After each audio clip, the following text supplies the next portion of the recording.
the last drop. Are you gonna blow your head off? Take good aim and don't forget to duck. Life sucks every Monday and all the way to Sunday, but I wouldn't have it any other way. I don't care how you're doing, what's up or how's it hanging. I'd like to buy this world one last drink. Life sucks all of the time, stick it up your sunshine, and then you'll see the clouds every day. And then you'll see the clouds every day. And then you'll see the clouds every day.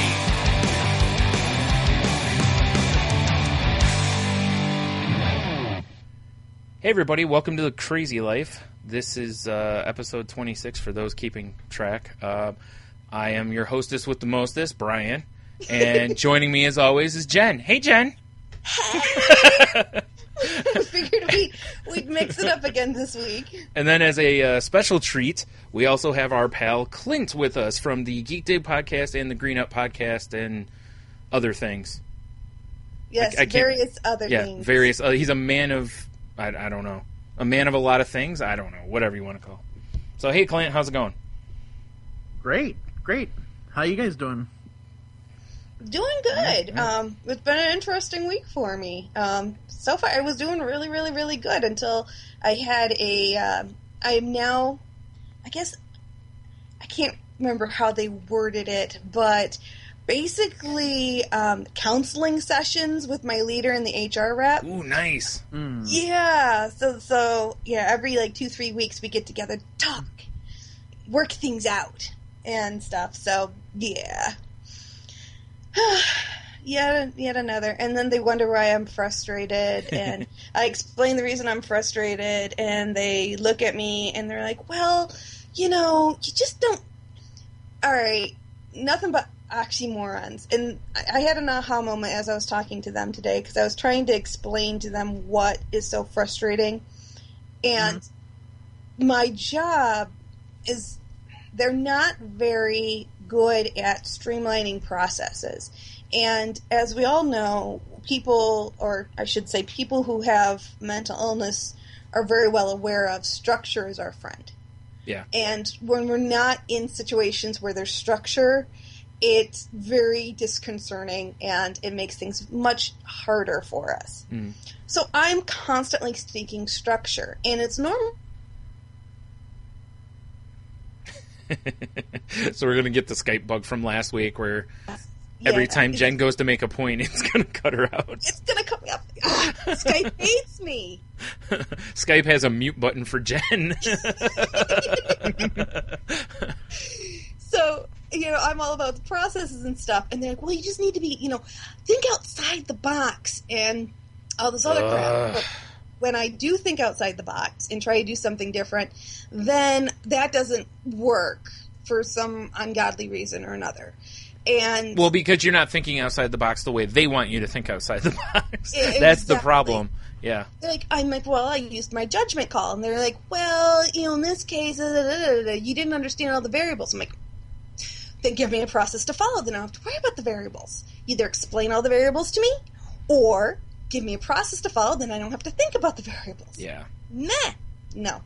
So it was interesting, though, because as I was talking with them, I was explaining how one situation, if basically a customer called in and I took his order over the phone given the circumstances.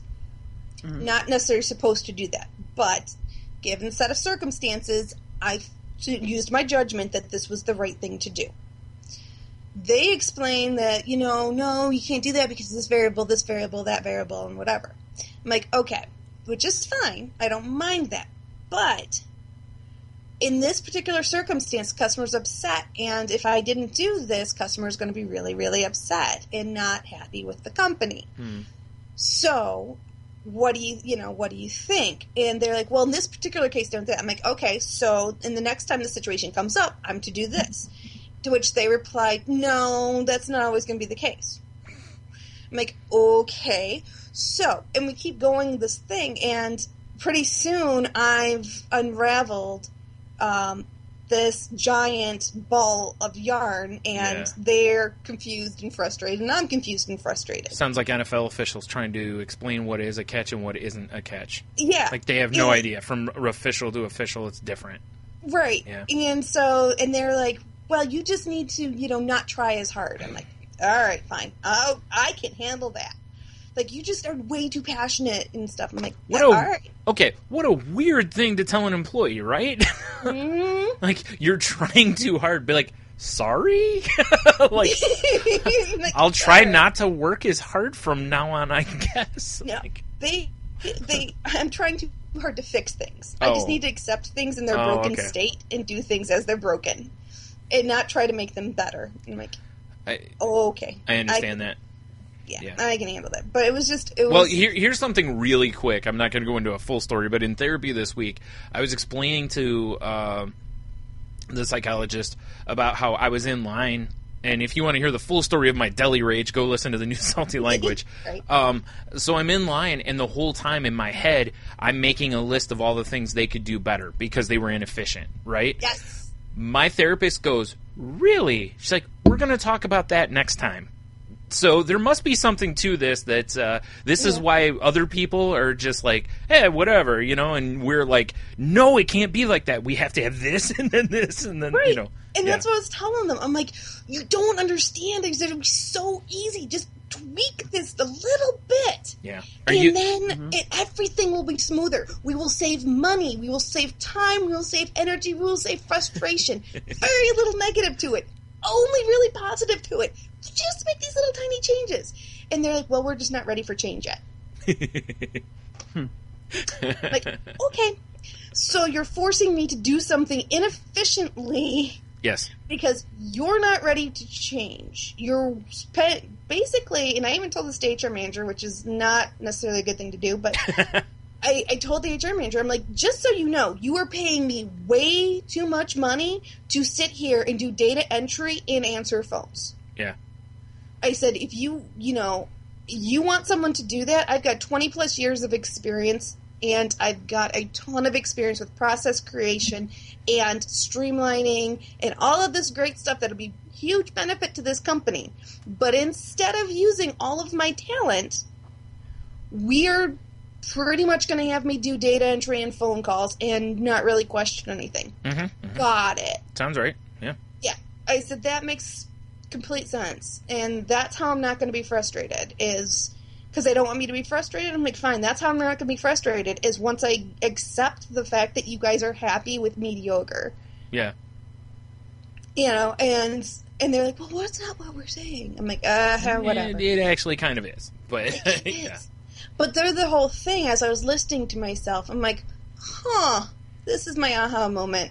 I completely was spelling out my anxiety attacks to them without saying it's an anxiety attack. Yep. And when and it was the funniest thing ever when I look back and I'm going, yeah, I just told them about a frustration spiral and how my mind works. Mm-hmm. And it takes one scenario, applies it to every scenario, and so shows how that doesn't work across the board. Yeah. And how a good process needs to work across the board. And so, but we'll see. We'll see how these counseling sessions go. Yeah, it's, and again, I mentioned, was it last week or the week before, these cognitive distortion sheets that I have. Mm-hmm. And when we get into that, you'll understand why more, but that, what you just said, is actually one of them. Really? Yeah. So nice. It's something that a lot of people do because they can't, they don't understand why, why this doesn't make sense. Like, me, if it doesn't make sense to me, I can't handle it. I need to be able to go through the logic of it. Otherwise, it drives me crazy. And it's the same kind of thing here. Is when you look at inefficiency or whatever, you're like, this could be fixed. We could do this, this, this. And they're like, yeah, we don't care. Yeah. And at some point, you've got to make that decision that really, if they don't care, you really shouldn't either. You know, I know. it's And a very that's- hard thing to do because it is letting go of your want to wrestle control for things. You know, you want things formed, you want them nice and tidy. You know, so Yeah, and that's really what it is. And like, there's an email inbox. Oh, we lost Bryan for a minute, but he'll be back in a second, I'm sure. Darn Skype. I'm still But- here. It's just Oh, you froze. Sorry. yeah. Skype is just being a something else tonight. So But there's a joint inbox that everybody else on my team, there's 4 of us, 3 of them know how to, I know how to do it, but they've all been trained and they have rules of how to handle the emails that come into that box and stuff. I have emails that go into that box. I'm not allowed to take them from that box because I haven't been shown and they don't have any plans on showing me. So, exactly. So I'm like, but it's not Yeah. personal. mm-hmm. It's just they don't want anybody else in the box. Yeah. I'm like, guys, there's 4 of us. 3 have the knowledge. Mhm. Doesn't it make sense just to give us all 4 the same knowledge? and Not keep at us on all. the same page? That is just totally unreasonable. I don't even know how you could imagine that that's a good idea. Yeah. 4 and people in one email box. Ridiculous. Not like a nice tidy number like 3. Yeah. It's just, I'm like, Yeah. it makes no sense. No. But anywho, so that was my crazy, fun, stressful, interesting meeting. Mhm. But other than that, the week's actually been really, really good, and I've had some pretty cool things, and went out on Halloween because this last weekend wasn't Halloween, was it? It was the weekend before. No, I would say today's the 10th, so yeah, it would have been like a week and a half ago. All right, week and a half ago, I went out with some friends and had a good time and kept things under control, kept my crazy in check. It's a good thing. Mm. Last week, kept the crazy in check. Good thing. And I'm going out of town this weekend Mhm. with my best friend to go visit my mom, so it's a good thing. I'm going to say to you again, I really think you should go see your therapist. Or your doctor. Because the work thing is a problem. I know. You right. you need some help with that. Like, I don't know how or whatever, but you need a way to be able to resolve that, because if you don't, you're not going to be able to let it go, and it's going to become a bigger and bigger problem over time. So, Well, it's pretty much, it's gotten to the point where, in fact, most of us in my department are looking to be fired. They want to be fired. yeah. And I get you. Okay. Dang it. Skype quit freezing. that they're not, they will not fire me, Yeah. but they don't understand why I'm sticking around if I'm so unhappy. Yeah, I get you. And it's kind of like, I kind of need this job because there's nothing else out there for me right now. Yeah. And can't find anything, so I got to make this work. Right. So, but you're right, I do. I need to set aside some time and go visit my doctors. Yeah, it's probably just, I don't know what, but just, for some coping stuff to deal with that. So I don't know. Yeah. Yeah, and maybe an Yeah. adjustment. What was that? I'm sorry. Oh, sorry, maybe an adjustment. Yeah, but, maybe. Yeah. Yeah, you never quite know. But so, other than my craziness, how has your week been, Clint? Well, mine's actually been okay overall. I was at my regular doctor on Friday. Mhm. I hadn't seen him in a couple months, and I needed to get some stuff refilled and Mhm. things. And of course, I started they get me out of the waiting room, and of course, the first stop every time is that scale. Ugh. yeah, right. yeah. No matter how And- many things you take out of your pockets, you can take your shoes off, you can pretty much strip down to your skivvies, and it's never going to give you a good answer.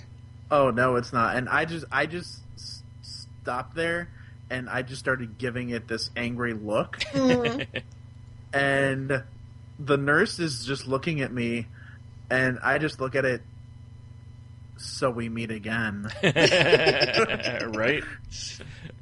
I was like, all right, you want to throw down? This is how it's gonna be. Mm. Unfortunately, the scale won this time. Yeah. No, I found out I had gained a few pounds that I had lost back. Mm. Ugh. So there was, some discouragement with that.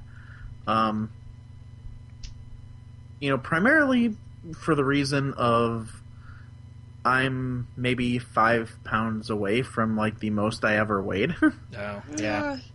And I was starting to make some good progress, and unfortunately that didn't take, but I'm working on it. Mm-hmm.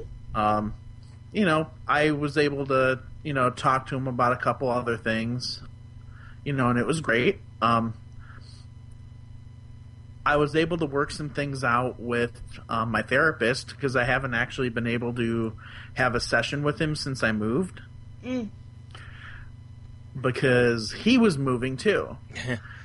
He was moving his practice to somewhere, and I was like, well, I'm not Oh, now it's going to mute Clint, too. Awesome. With another doctor. Yeah. Right.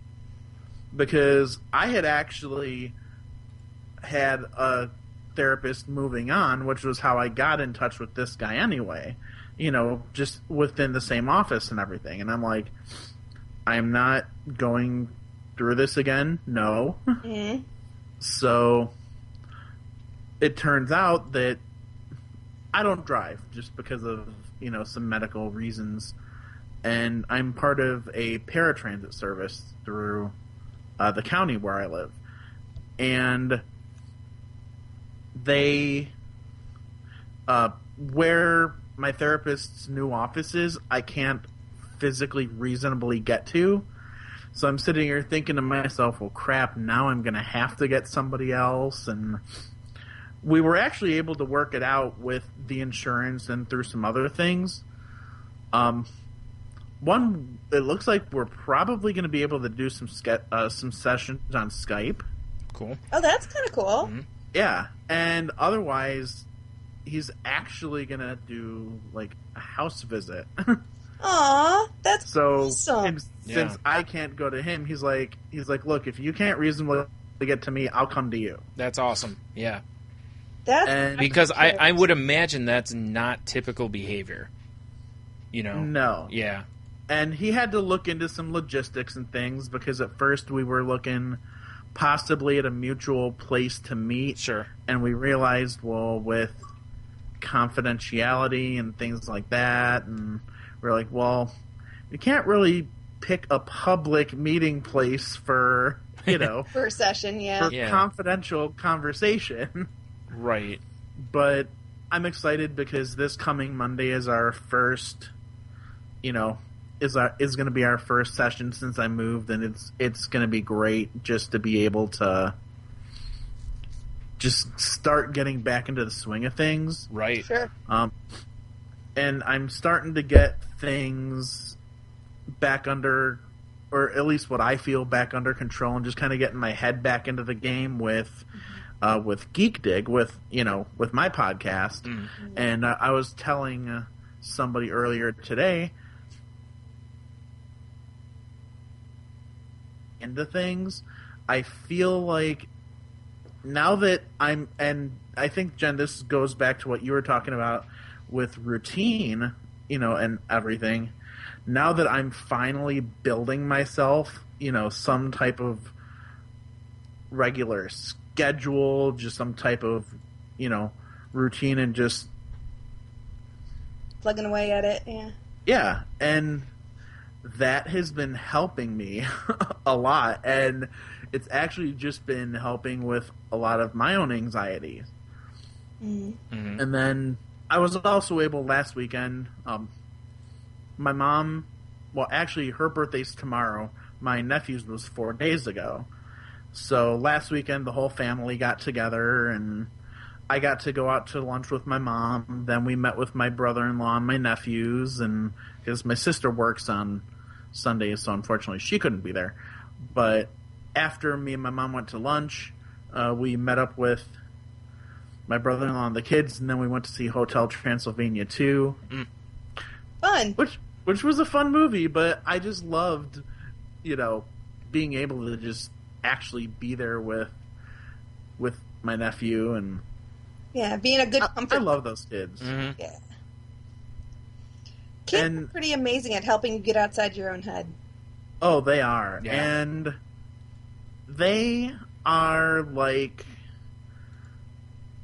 I don't know, it's kind of like when you've talked before about being in social, settings and having that anchor to sort of, hold on to. Yeah. My nephews are totally my anchor. Sure. I can that see makes that. sense, yeah. Sure. Especially when the one likes to hang on me and weigh me down. Literally. Mhm. I love them because when I'm around them, I can't stay, I can't stay depressed. I mean, it's a lot easier to fight through it, rather. Yeah, right. Well, it With gives them you there. something else to focus on other than yourself. Yeah. I think more people than will ever own up to it.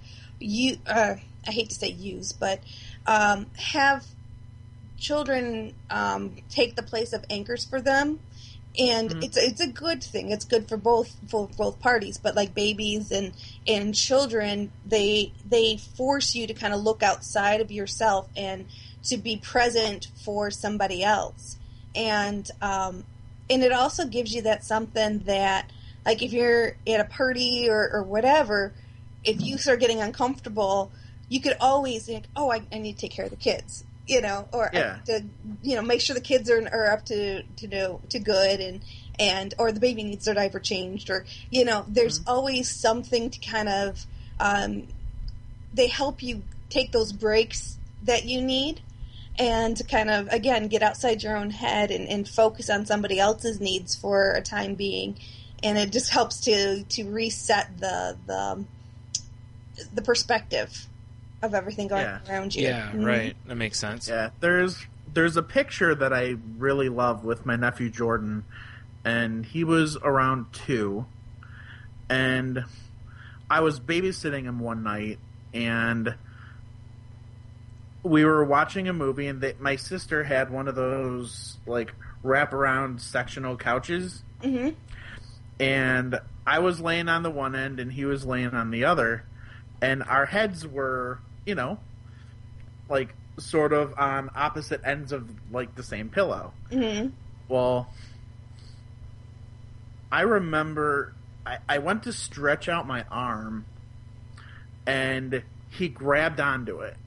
But he was, like, and it must have just been the timing of it, because he was actually, like, falling asleep. Mm. And he just didn't want to let go of it. Aww. So I ended up, like, leaving it there, but then I ended up, like, passing out, falling asleep.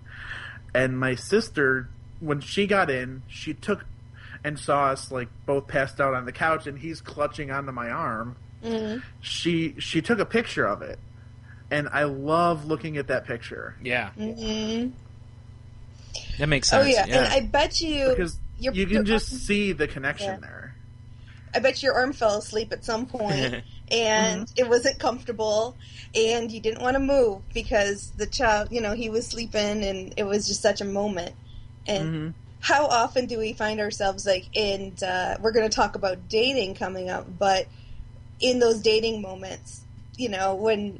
in the very beginning, when you're, sharing the bed for the first time, or you're cuddling on the couch and the girl is laying very awkwardly on you and you're very uncomfortable, but you don't want to move because you don't want to disturb them, and it's those moments that you're just kind of, it's a very special moment. Sure. Yep. Or when she's got like 90% of the covers. Right. Right.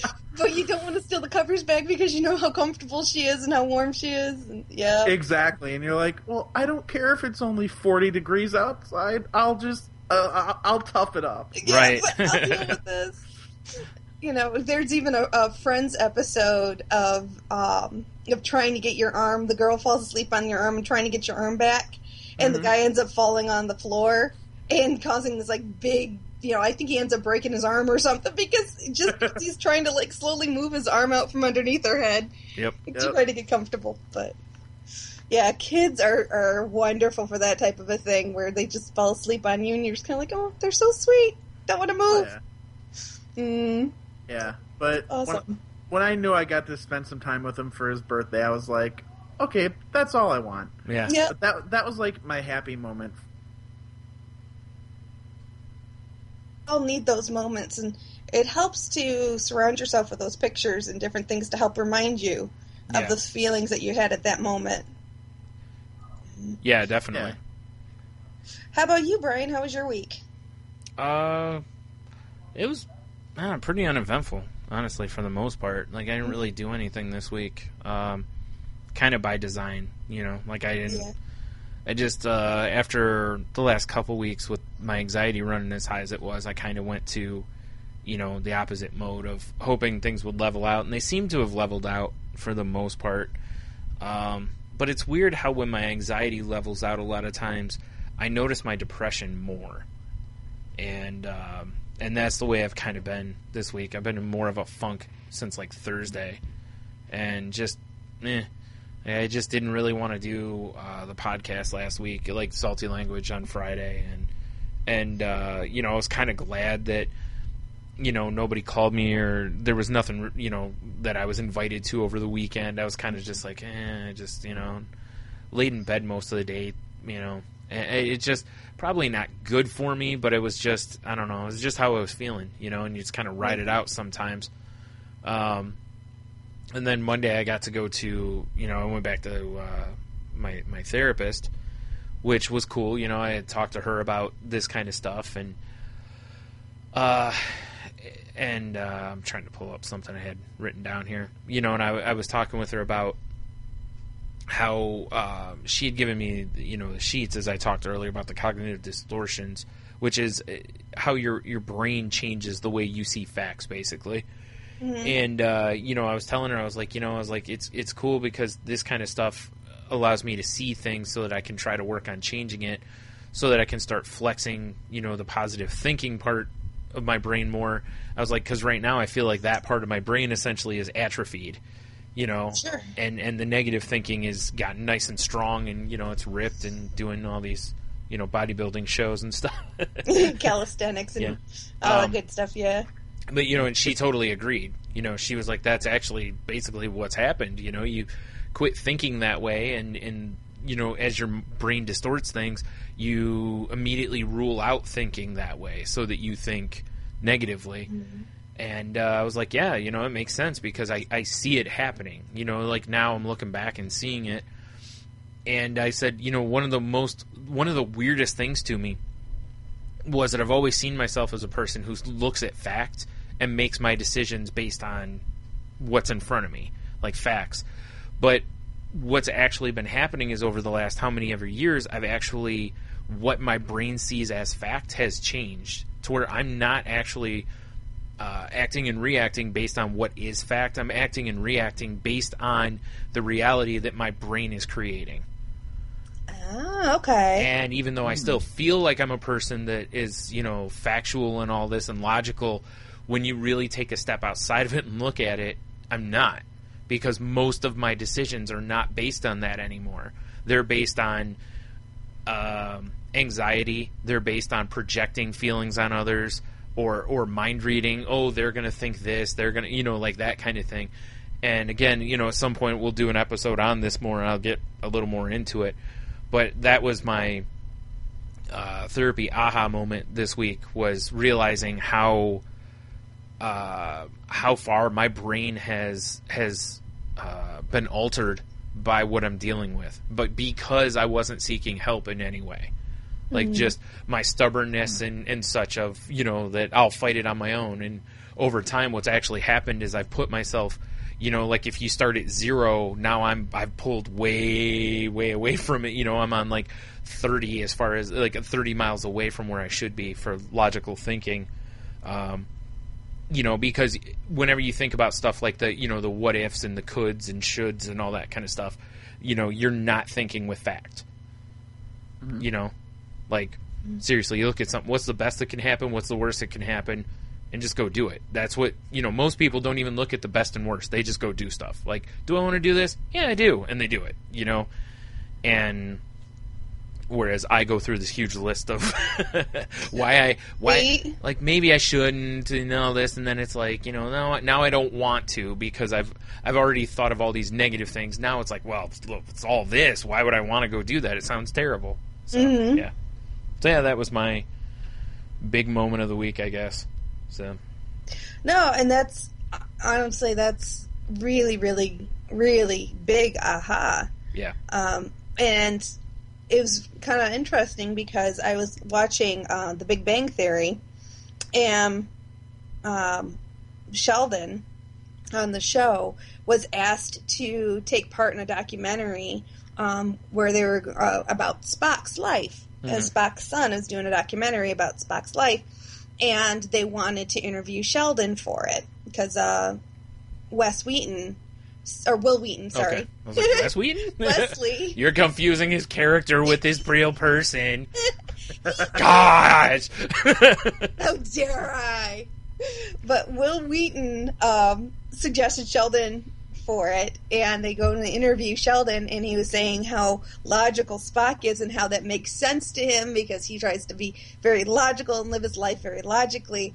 And I can't think of his name, but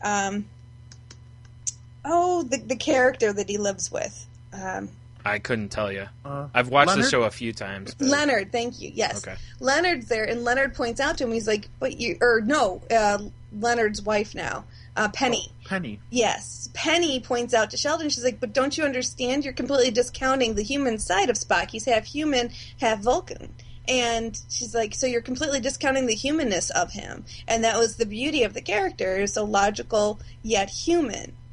And then Leonard points out the fact, he's like, and you're not being very logical, because Sheldon had bought a ring and was going to propose to his then girlfriend before they broke up. And they're like, spoilers! I know, right? Spoilers! But,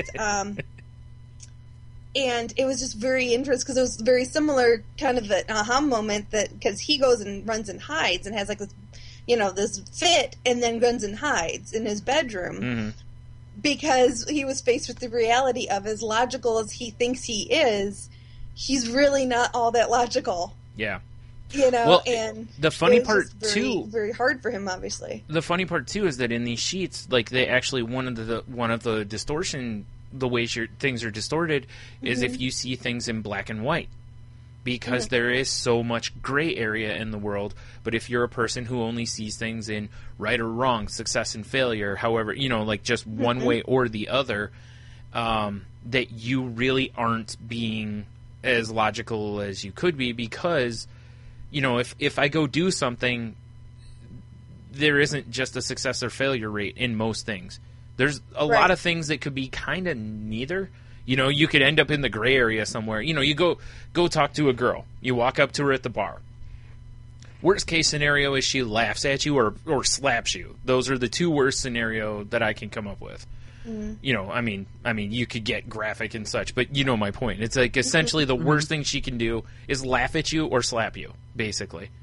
And the best case scenario is she's like, "Oh my God, you're amazing. Yeah, let's go talk or on a date or whatever." But there's such a gap in between those two things.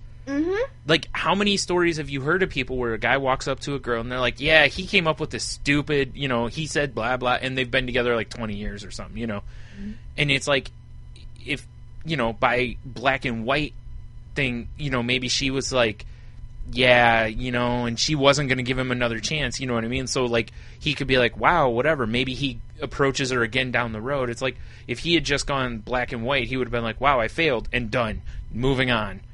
Instead of going, hey, you know what, maybe I need to approach this differently, kind of reassess. That's where the gray area is important, or the human side, if you will, using your example. It's...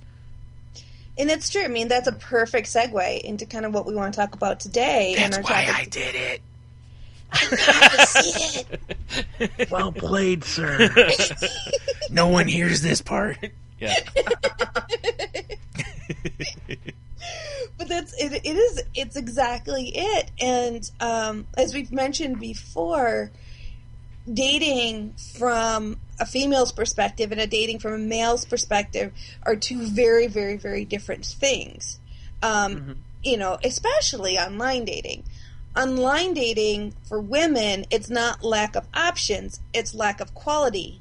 And for men, most of the time it's lack of both. You don't have a lot to choose from, and the ones that you do choose from, trying to find the quality we're in. Or they're bots.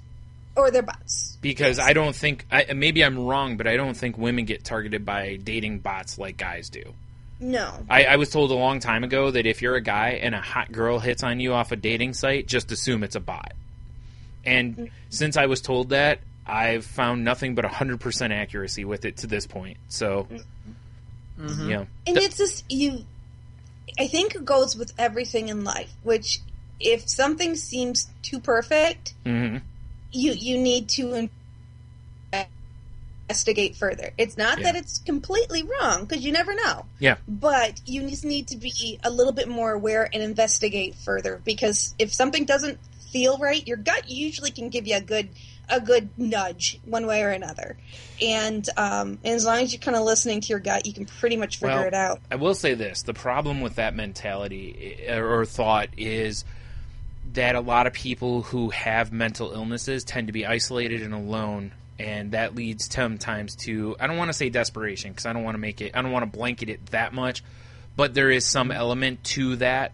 They're just open to suggestion more, and open to you're willing to overlook things that most people may not overlook, and and that's why if you look at guys who are taken advantage of by scams and different stuff, that they tend to be those guys, and women too. I'm just, again, a male perspective, but so there is that element to it. But you're right, if you trust your gut, but the problem is you have to be able to think logically to trust your gut. And you're probably not in a place where you're actually thinking logically to some extent. So, yeah. And that's the thing. To take it to an extreme, one of the biggest fears of women in dating is being raped or being in a situation where something horrible can happen like that, being taken advantage of. But what isn't talked about is not necessarily, because men can be raped, of course, but that's not probably the most common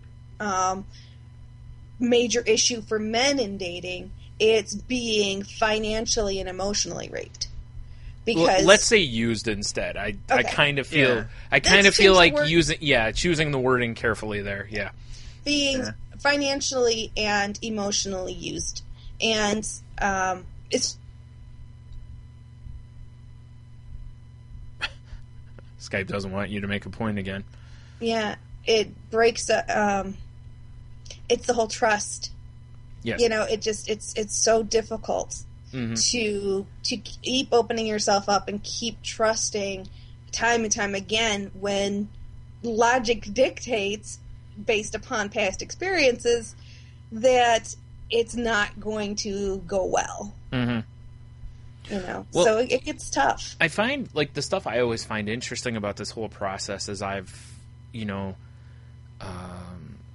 sent messages to women and stuff like that. Like, the one thing I notice is that, and I've said this before on here, is for all the talk of a lot of women being aggressive and all this kind of stuff, I have rarely I've had a few women contact me, but almost every time I've contacted somebody first, and that's something I wish would go away.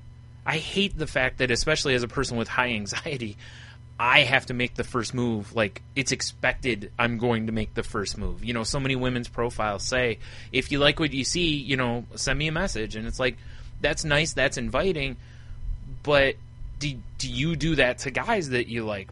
I've seen profiles where they deliberately point out that they won't message first, kind of a thing. And it's like, why? So I don't understand those things, but that's a personal thing, whatever. It's very interesting to me, the online dating process does and doesn't make the approaching part easier. Would you agree, Clint? Oh, very much so. Right? You're still nervous as hell sending a message, right? Oh, yeah. Yeah. And what I found myself doing was, when I was into it, I was using OkCupid. Okay, yep. File. So what I would do was I would message the people, I would pretty much only message the women that viewed my profile first. Okay. So it wasn't so much them messaging me, but I figured that, or the logic that I was using was that if they took the time and they seemed intrigued enough to click through and read my profile, then perhaps they will be a little more inclined to respond to a message than, just some random search result that I said, yeah, she's cute, let me message her. Yeah, I can see that. That sounds, Yeah, it makes sense. Here, yeah, that actually makes a lot of sense because it is similar. Because that still gives somebody the room for if they're not the type to message first, like a woman's not the type to message a guy first, but they go through and they look because hey, maybe they think they like your picture or whatever, and then they look more. At that point, like you said, at least you kind of go, there's some reason she clicked on my picture or on my profile. Generally, I don't, you can't really do that on accident. You can, but you know what I'm saying. It's not, when they sneeze or something. Yeah. Right. Yeah. Sneeze and click. Yeah. Yeah. Let me. Oh no! Now he's gonna message me. Let me put out one thing here for guys, especially, is although Tinder is one thing, the other apps, OkCupid and Plenty of Fish, both have a similar option where you can just look at pictures and click, yes or no kind of a thing. A lot of those, I know, what is it? I can't remember. One of the two sites charges people to be able to see who likes their profile. I think both of them do, actually. So if you do that, don't remember. I don't remember for Plenty of Fish because I've used it forever, and I've never used their mobile app. Okay. But for OkCupid, yes, they do that. Okay. So there you go.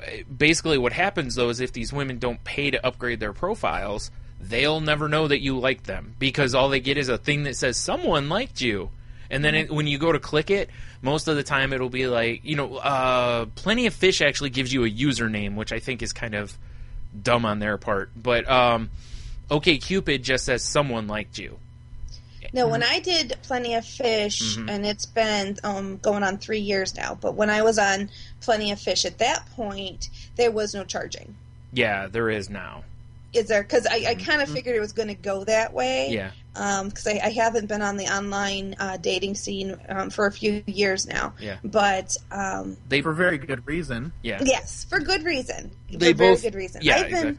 I will say I've been incredibly fortunate that I have found some pretty. I've had 2 major relationships in my life, and both are pretty amazing men. I mean, and it's just. I was very, very, very fortunate. I have dated quite a bit, and I've dated before Bryan and I got together. I had dated a few people, and he's met some of them when we were just friends, and he's had his own opinions on some of the guys I went out with a couple times. But I was very much a serial dater. Serial first dater. I would go on a first date with someone and pretty quickly assess the situation, whether there was a spark there or not. I think, and that's what I think the online dating is doing to people, because I think a lot of people are essentially applying Tinder to life. It's like reassessing. Oh, we don't boom, click, so swipe. Like that kind of a mentality, and And again, I think I said somewhere else, or maybe it was on this show, I don't remember. It's just, it's so easy, or it seems so easy to find other options, and this is, it's kind of troubling because, all the people like me who have the not good enough mentality, this makes it feel even worse because people are skipping over people, stuff that people avoid people for blows my mind. Like, if I had a woman that contacted me and was 10 years younger than me and said, hey, we have the same interests, blah, blah, blah, I'd probably, if I was interested in her, I'd probably, okay, and talk to her for a little bit, see if the 10 years makes a difference, right? I contacted somebody about a week ago. Like, I saw her profile. I thought she was cute. Like, looked at her interest, and I mean, she like loves pinups, comic books, like everything that I'm like, nice, right? Yeah. Sent her a message, and she was like, yeah, the 10-year thing, blah, blah. I'm like, I get that, but here we are on online dating. Kind of a, like... Why are you excluding a group of people? Maybe give me a chance? Yeah, like, why not talk to me for a minute? Or, I kind of don't understand why people are so exclusionary. And then I go, it makes sense because there's other options. Like you said earlier, women don't have a shortage of options. They have a shortage of quality ones. So if to her 10 years is too much, which is fine, I do understand that. But if that's one of her things, or, the one that I gripe about the most is the women that are, no shorter guys thing, I just don't understand being that exclusionary. I don't get that, but whatever. But anyways, it gets... Go ahead. It's interesting because my experiences and in dating, guys lose interest really quick. Like, girls have a tendency to, in my experiences, I can't speak for everyone, of course, but in my experiences, I would find more often than not that I'd start talking with someone, find someone interesting, we start talking, and we'd have these really great conversations, and I would really get excited and stuff, and we'd set something up for a couple days later, and then I would get stood up. Yeah. Or I wouldn't hear from him again. And it was one of those things, it was just so random and so odd, and it's like, oh, okay, you said you're all excited, I said I was all excited, we're setting up this time that we're actually going to meet, and then you don't even show?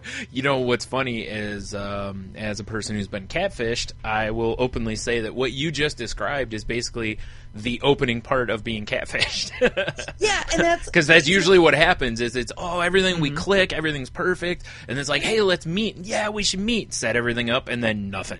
Or something to that. Or last minute you get a text of, I can't make it, kind of a... Oh, and that just recently happened to me. Oh.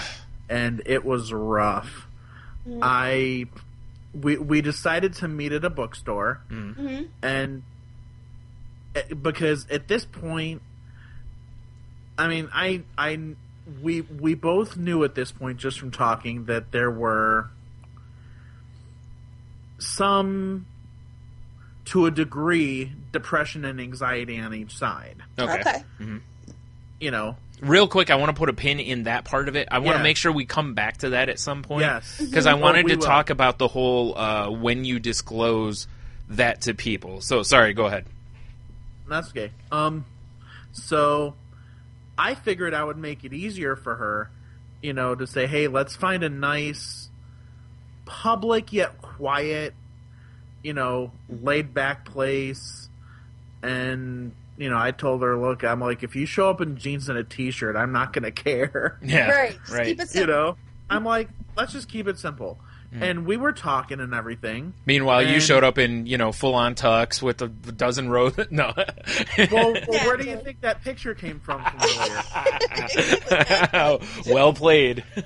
No, and I mean, I was in jeans, and actually, it was this shirt that is on video now. That's nice. Yeah.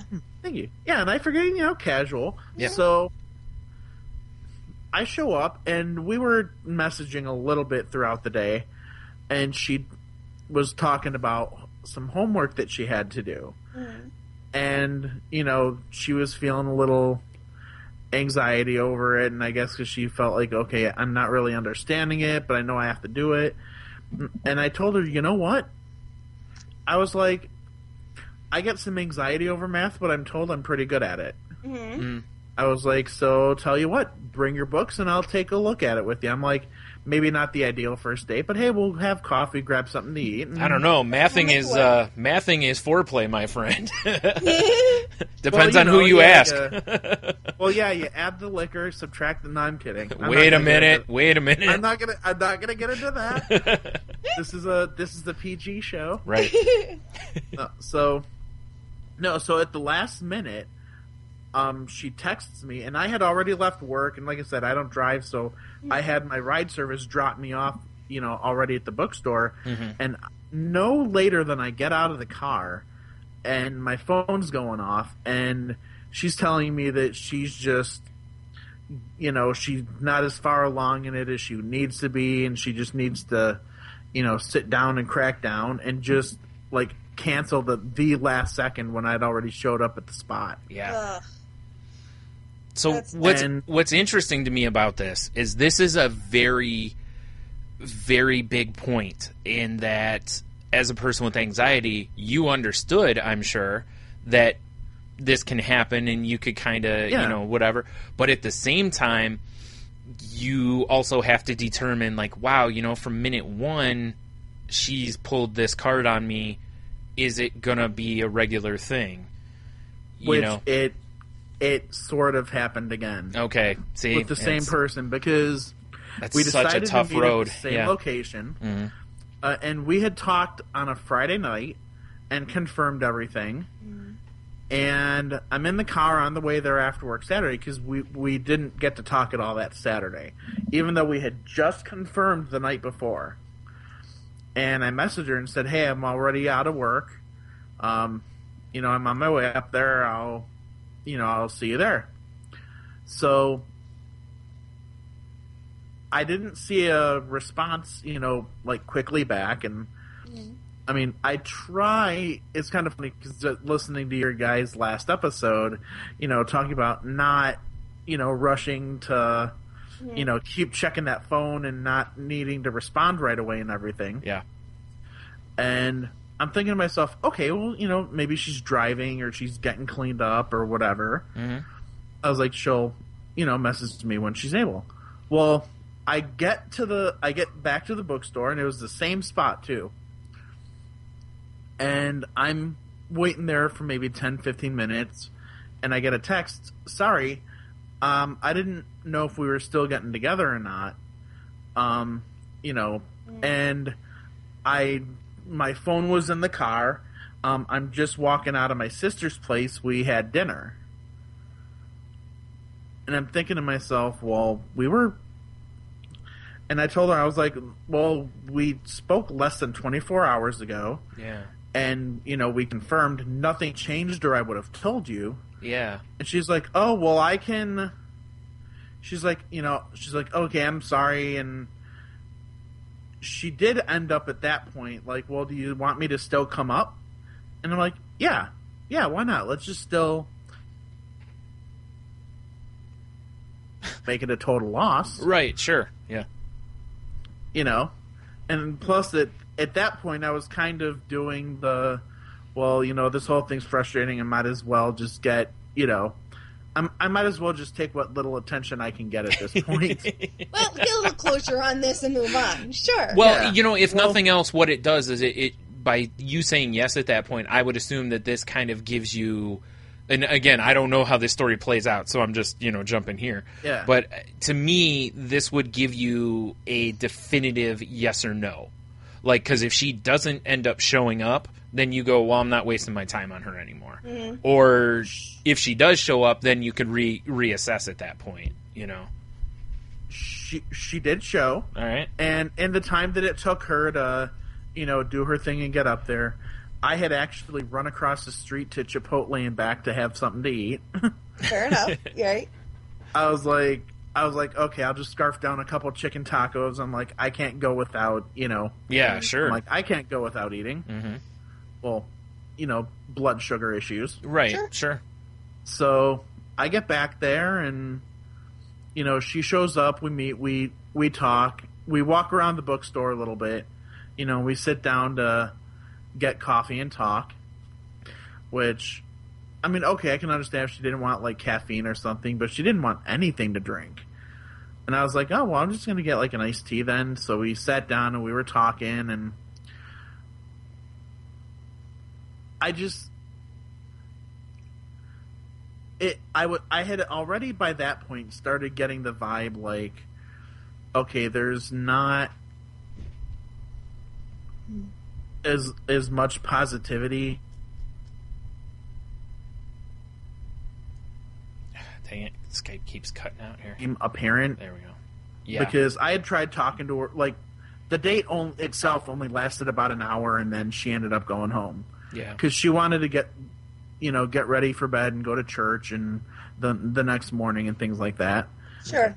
So I was like, okay. But then even over the next couple of days in texting and everything just felt, well, maybe I was like, well, maybe this isn't going to work out. And it ended up, I think this kind of ended up being on me because I felt like, well, here we've got the exact same issues. Yeah. And if we're both going through a bad spot or we're both going through a bad day, Yeah. it's going to be very volatile. And I brought that up when we talked. I think it was one of the times, A couple weeks ago. Yeah. Well, no, when Henna was on here the one time, I mentioned that. Yeah, it was that I was like, it seems like, because remember, Jen challenged me on one of the episodes, the early episodes, to sign up for. There was a dating site for people with depression and anxiety and all this. Mm-hmm. And the more I thought about it, I was like, no, for that exact reason. Like, if someone's going through the same thing I'm going through, man, it could be really bad for both of us. As much as the potential for it to be where we would be understanding and supportive, the other side of it is the nature of the beast is that you aren't. Yeah, and that the other person is not equipped with, the, mental and emotional tools, to pull that person out because, in a way, if they were, they'd be able to apply some of the same to themselves. That's a great point. Yeah. That is a very good point. Yeah, that if somebody's not as far along as you are with something or they don't recognize things, they may not be good for you at that. And I'm not saying they'd be bad for you, but they wouldn't, be able to really help you as much as you think they would. Yeah. But I had to kind of make that decision pretty quickly. Yeah. With this person, and given, the wishy-washiness of what happened up to that point, I'm like, this would, if I pursued this and kept going at it, it was like a comment I made earlier about, my former Geek Dig co-hosts trying to force something to work that just wasn't meant to be. Yeah.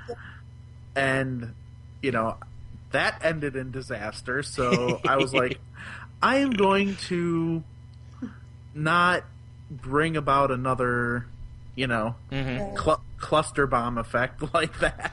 Yeah, that makes sense because, with you doing this, I said a long time ago, I said, I feel like a jerk sometimes because as much as I want to help others with anxiety and depression and all this, I also find myself having no tolerance for it at times. And, because you're like, I got enough of my own, I can't, and like with you with anxiety, it's like, plus not driving, which we, I kind of wanted to talk about a little bit too, because I don't drive either, so we share that as well.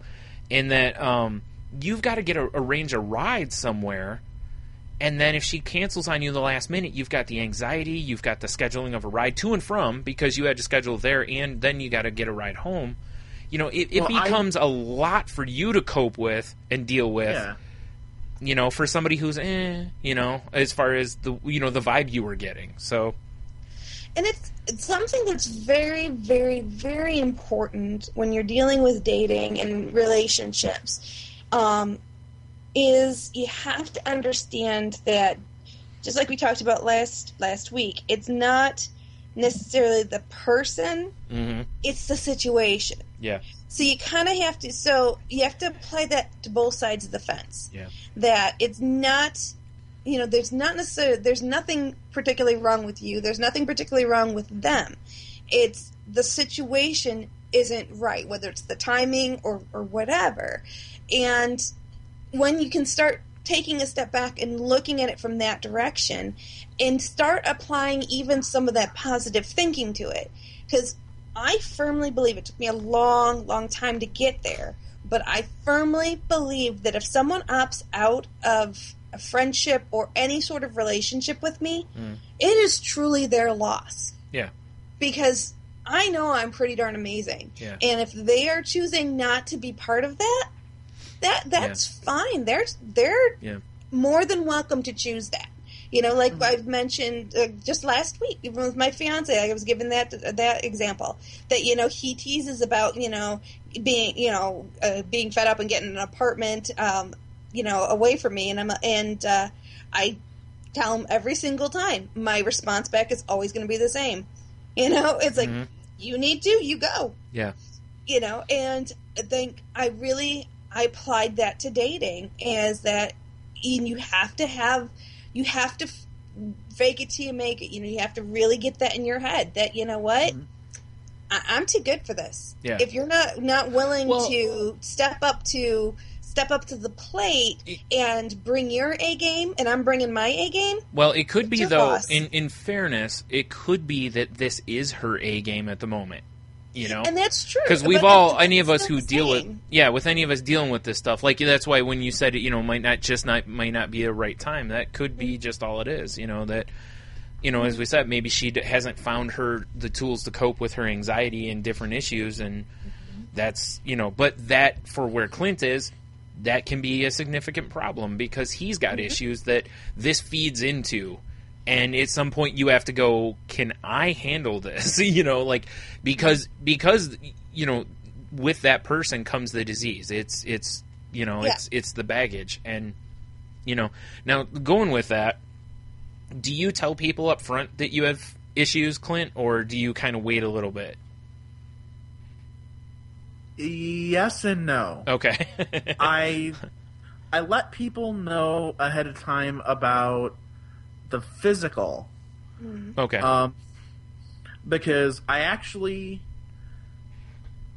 see. I should install the app so I could pull up the profile again so I could read how I worded it. But I basically found a creative, but still kind of direct way of saying, "Hey, I can't drive." You know, yeah, I was a medical thing, not by choice, but right, and not because you lost your license. Yeah, Right. And the way that I worded it just made it even still seem kind of playful. And I was like, but, you know, I was like, hey, if it works, I'll still go the mile for you. Right, you know, that's fair. Sure. So I was still finding a way to put it out there. Right. I was actually thinking of changing mine that way to where it was be like, you know, don't drive, but I know how to Uber or something to that effect, because, you know, it's the same idea, is that I don't drive because of my anxieties and my incredible, like, I am so uncomfortable behind the driver's wheel. I'm okay in a car, but I'm horrible behind the wheel. Like, I cannot get comfortable. And so I've chosen to not drive, you know, and it's got its limitations, of course. But what I found a long time ago was that most women, when they see don't drive, they see it more or don't have a car, they see it as probably you got a DUI. Or, you know, that you're lazy, or you're, you know, don't have a job, don't have any money. Look at this bum because he doesn't drive. Yeah, that they're looking at, they see you as a financial burden. That's what I've learned, which is really a leap. But and again, blanket statement, not all. I've had conversations with a few women where they were like, well, why don't you drive? That's their opening question to me is, hey, I liked your profile, but why don't you drive, if you don't mind my asking, kind of a thing. Not at all. Here's why. I'll straight out tell you. Now, I know we talked a long time ago on the show, we read something that says to basically hide your anxiety until later. And we were kind of like, I'm not sure I agree with that. Like, you know, maybe the depression stuff I might not drop right up front, but the anxiety part, so many people, like, how many people are on Xanax?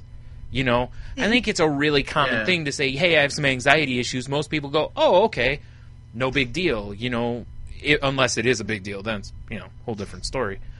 So do you hold that? You said you hold that stuff back, or you don't hold that back? I don't put it in the profile. Right, I don't either. It's not going to be in the initial conversation. Right. But, you know, once we start talking and I find what I feel is an avenue where it can enter the conversation, you know, okay, yeah, I that makes basically sense. look for where it You just let it be organic. Look for where that bomb has its place. Right. You know? Yeah. That's fair. Well, there's something to be said to, because there's something that I learned when I was singing and performing more, is that don't point out your flaws. Mm-hmm. Let the other person kind of to bring them out. Yeah, because you may make a mistake, or miss a note, miss a step. They may not even notice or even think it's a mistake. Yeah. Mm-hmm. You know, they may feel it's just part of the experience. And I think it's the same thing kind of applies here, is that mental illness is a part of you, and it's not something that you hide, you know, because by hiding, just like, you know, if you miss a note and try to hide it, it can turn out disastrous. Same thing with dancing. You know, if you miss a step and you try to hide it and try to, you know, whatever, it could turn out really bad. Yeah. But if you just accept it as part of the natural flow of things, then pretty soon, instead of it being a negative, it becomes a part of a positive experience as an overall. Mm-hmm. So I think that's kind of how you just want to you just pepper it in, and like you said, you kind of throw sides to it. You maybe make a joke about it. Yeah, to disarm it. Yeah. Yeah, just pepper it in different things, because that's really what it is. It's kind of peppers into your life. Yeah. In different places, it's a little bit more prominent than others. And that's how I've always approached it with people, is I try to be I'm very open about it. And, you know, anyone has questions, I'll ask, you know, I'm more than happy to talk about it. But I'm not going to start the conversation by walking up to someone, shake their hand, going, "Hi, I'm bipolar." Yeah. You know, because it's no, I'm Jen. Right. I happen to be bipolar as well, but I'm also a singer. I'm also a dancer. I'm also a podcaster. I'm also, you know, there's so many different layers and so many different things. It's just one small part of who I am. Yeah, and I don't want to portray it as something bigger than it is. Yeah, that's why, like, you know, as far as that's why I was kind of saying, especially with my depression, I kind of will push that back, because really it's like, in fairness, I'm good enough at faking it that you're probably not going to know that I have depression until well into things, if I don't want you to know, kind of a thing. Anxiety, I can't get around, you know. Right. It is what it is. Right. So you're going to find out sooner that I have that. The not driving part, the main reason I put that on Front Street is because, and I'm sure Clint can attest this too, it's the same thing, is that it's still assumed that the guy is going to go pick up the girl for the date in most cases. Yeah. So this way I have to let you know that's not going to happen. Or if it is, like, because I really don't this is going to sound so cheap, but it's so true. I don't really want to pay for an Uber to pick me up and then go pick someone else up and then go somewhere. Because that's going to cost a lot of money. You know, it'd be, you know, if you drive, especially on a first date, I've told Jen before, I don't understand why people ever pick anyone else up on a first date. I've always felt... I would never let anyone pick me up on a first date. I always feel like on the first date you should meet somewhere, and then it's like, okay, I don't feel like you're crazy, you know. And that's what I do, and that's the spin that I put on it for the first date, you know, is because I was like, you don't want me to drive for the first date anyway. I was like, if I had a car, I would be asking you to meet me somewhere. Yeah. I was like, because I want you to feel safe. Yes. Right. You know, and, you know, what if you don't like me? Yeah. And then all of a sudden you're like, well, shoot, this guy knows where I live. Right. Well, and then plus you're trapped in a car. I mean, we've talked about that before. It's just, it's kind of an odd thing. Well, not to mention, what, you know, if you don't like her, you could be like, I want her out of my car as quick as possible. No. Right. I mean, it's just, I don't know. That's kind of, it's like inviting someone over to your house, and it's not something that is so... we should be comfortable with. It's just not. Yeah, that is, and again, you know, maybe it's just, you know, the anxiety talking with that kind of thought process, but it just, when you really take a step back and look at it, it's like I said, I've never understood why anyone's comfortable with that. I'd be like, no, I'll meet you there, you know, like. And I would always recommend, like, any of my friends or any female that I was talking to, I would tell them the same thing, regardless of any situation. It's like, no. You set it up ahead of time. You meet someone for, you set up a short period of time, coffee, a drink, or whatever. You know, it's like all dating sites recommend the same thing. You set up a short time for the first meeting. You see how that goes. Maybe do it at a time that can blossom into something else if you choose to. Really what you do is you set up an interview for an actual date. That's really what you go do. Now, I will say this. Yeah. How funny is it that there are, like, and I know people who have the same mentality about the, like, oh, I'd never, have someone pick me up on a first date, but they use Uber. It's a complete stranger picking you up. Now, I know you can track stuff, and there's, but it's still, true, right? It's still kind of weird to just have a random stranger pick you up from somewhere. And it is funny because you'll hear comedians. I can't remember which comedian said it, but it was a date, or he was taking someone home from the bar, giving them a ride because they're too drunk or whatever. And before they would get into his car, they took a picture of him and they texted his picture. That's Jim Jeffries. Thank you, Jim Jeffries. Yes. And they texted their picture to their mom or someone they trusted, like, "Hey, I'm getting in the car with this guy. Yeah. His name is such and such. If you don't hear from me in a certain amount of time, track him down." Yeah, exactly. And then and she didn't roll the window all the way down. Like, she didn't let him in the car right away. And then when she finally was like, "Are you going to get in?" and he's like, "No." Like, why would I get in? You're crazy. But at the same time, when you look at it. Yeah. It's a totally, like, it is ridiculous, but at the same time, it's not, because, again, to cite another comedian, like Louis C.K. talks about how, and he's got some great segments on dating.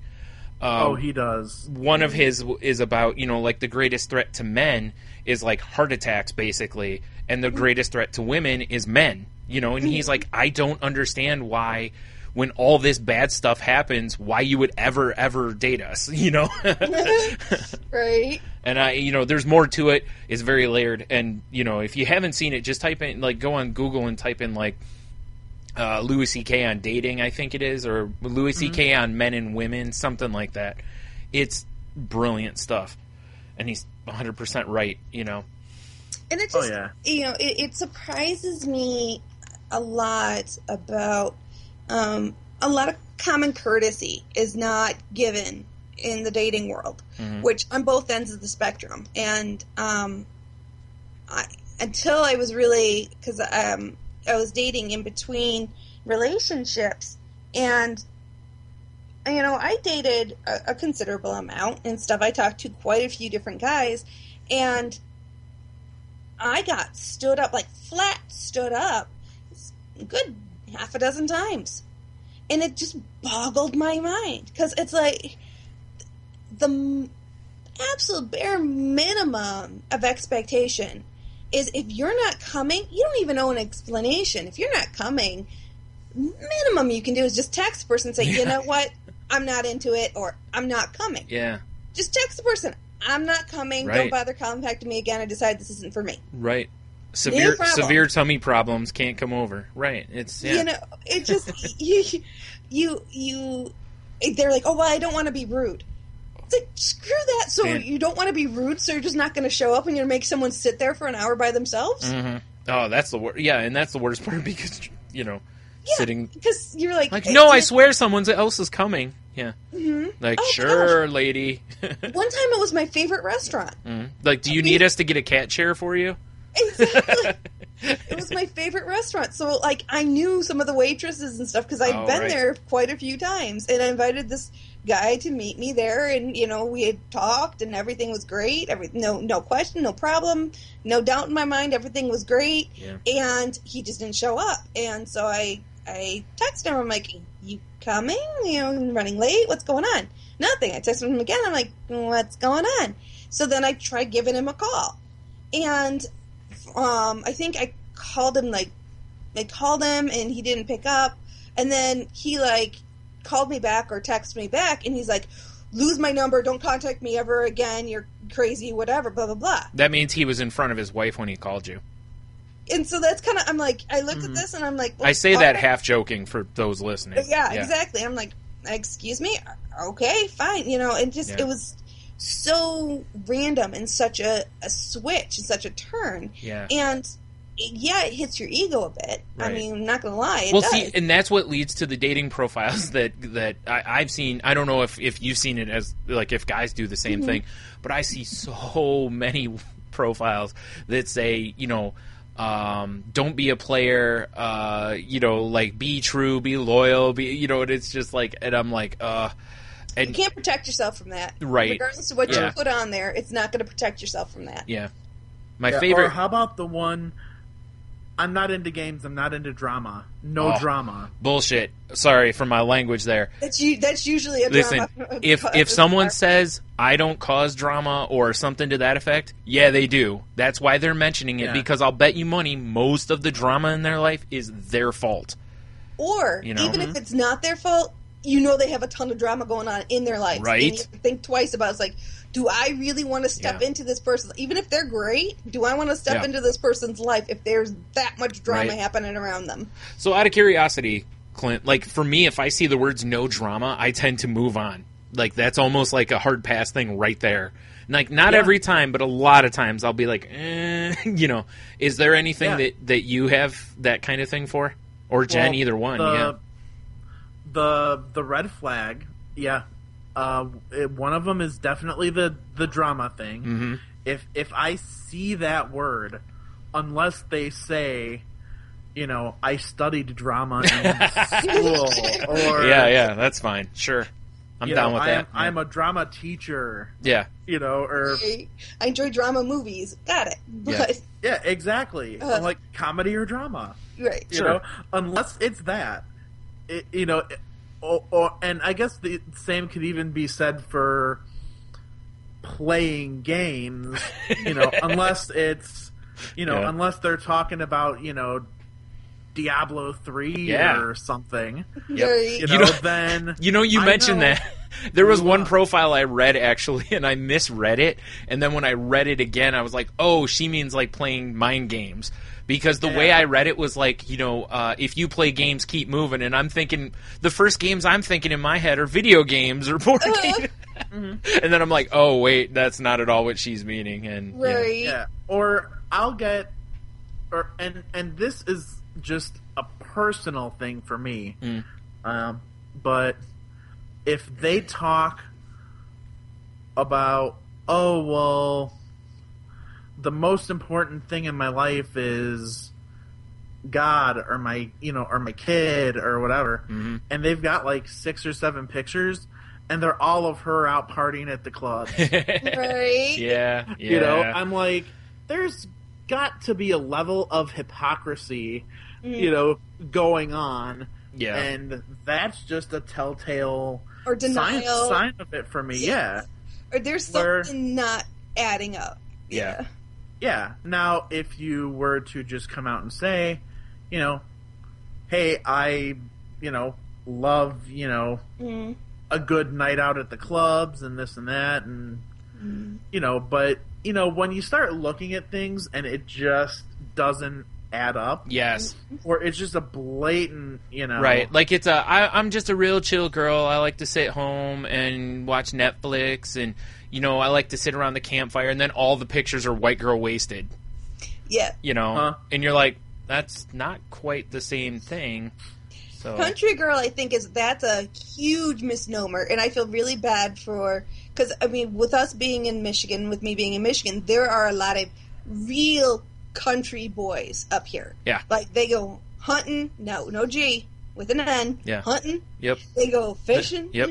They, mudding. You don't contact them during the month of November because November is the season. And in October, they're fixing to go hunting. So right, exactly.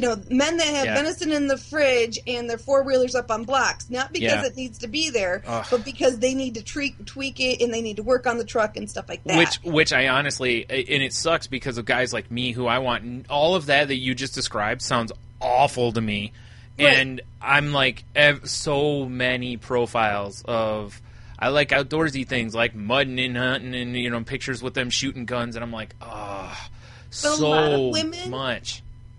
They lie. Oh, I know. But that's the problem is it's there and all you can do is take them at what they put in front of you. Exactly. And that's what cracks me up. And I know that real country boys, and that's why I love the fact that there's like the farmers one, because someone once somebody posted on Facebook a meme or something that said along the lines of, "Do not call yourself a country girl unless you're planning on jumping in the 4-wheeler and heading out and fixing some fences with me and chasing down some cows."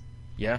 And that struck me as very true, because how often girls in cute little dresses put a pair of cowboy boots on and say they're country girls, listen to country music, say they're country girls. Now listen, I do want it to be said that we here at the Crazy Life Podcast are not disparaging the women that like to wear the tiny shorts and the cowboy boots. We highly encourage this behavior sometimes. Anyway, moving forward.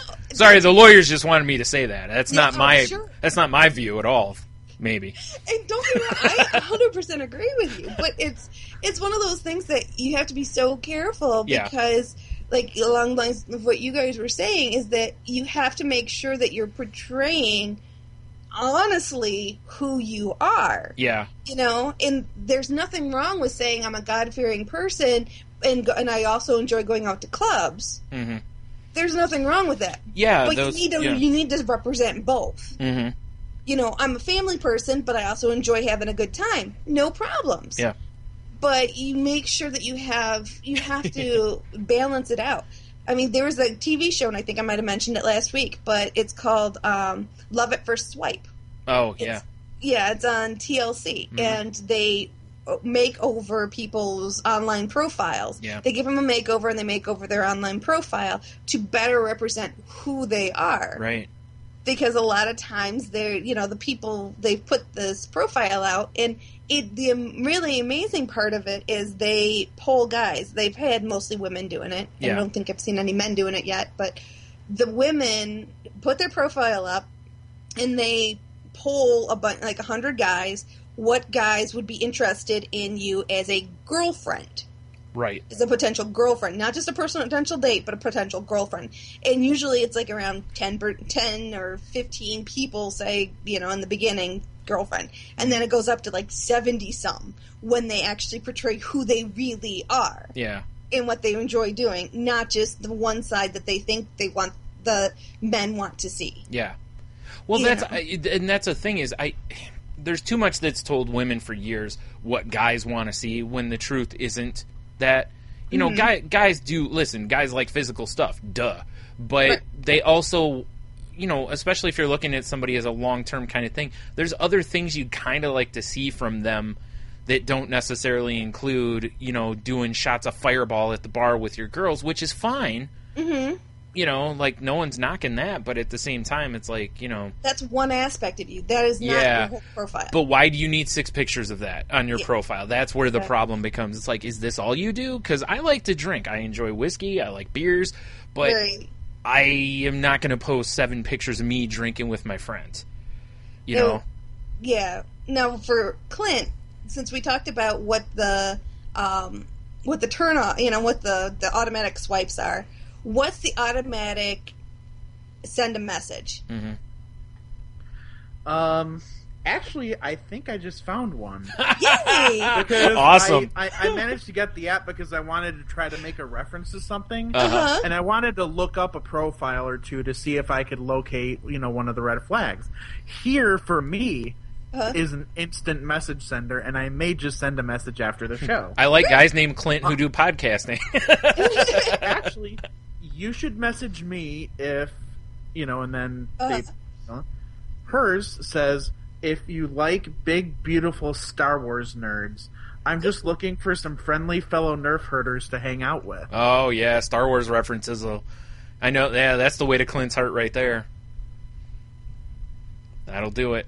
You still there, Jen? Okay. Jeez, Skype is being awful tonight. Sorry, folks. There for the whole... But yeah, you were saying Star Wars reference, Brian? Yeah. Oh, like for him, sure. Like with me, there was one that I actually saw on Plenty of Fish that actually was like, you should message me if, and it was like, if you're a chubby guy, have a beard, or a podcast. And I was like, sounds like me. See, that's the trifecta. Go for it. And never heard back. So whatever. But sad Hulk or sad trombone, my theme music. Yeah. For me, it's something like that, or but yeah, I'll feel more inclined to message if there is something more intellectual or even just straight up nerdy or something to it, because then it's not, well, message me if you're if you're fit and this and that and you're training for the marathon. I'll be honest, message me, we can train together. One of my things that's almost like an immediate pass, as much as this makes me an exclusionist and whatnot, is if I see the word CrossFit, because our lifestyles are very different. I'm cool with a girl doing CrossFit. She wants to. I'm not going to get in the way of that. But most of the time, we're probably not going to line up because you're obsessed with, not obsessed, but they're focused on being healthy and exercising a lot. And that is obviously, if you've seen me, not me. So yeah. I will say this for guys out there: smiles, big thing. Like that's a huge. In fact, my fiance, I sent the first message to him, and my message to him was, I saw your pictures, I really like your smile, message me if you want to talk. Right. Now, and I've been told there's two reasons for that. One is just women like to see a guy who smiles because that means that he's a nice guy. That's The other is you can see if dude's got jacked up teeths or not. It's true. Because that's a turnoff for a lot of people, go figure. Yeah, teeth are kind of important to me. All these women talking about how they want country boys and then also mentioning that good teeth are important. I don't care if they're yours or you can't have both. As long as you own a pair of good teeth, we're good. That'd be so funny. Own a pair? She's like, your profile said you had good teeth. Be like, oh yeah, they're over here in my dresser. And ironically, on the same profile as the Star Wars, the very last thing, please have good oral hygiene. Rotting teeth are not sexy. Right? Yay! Now, in fairness, I think so see, that totally validates your point. See? I'm there saying, you go. That and humor, I know we've talked about it in many different situations. Humor is such a turn on for me and for a lot of women out there because it shows confidence, it shows, it breaks the tension, it makes you feel more comfortable, both people feel more comfortable about it.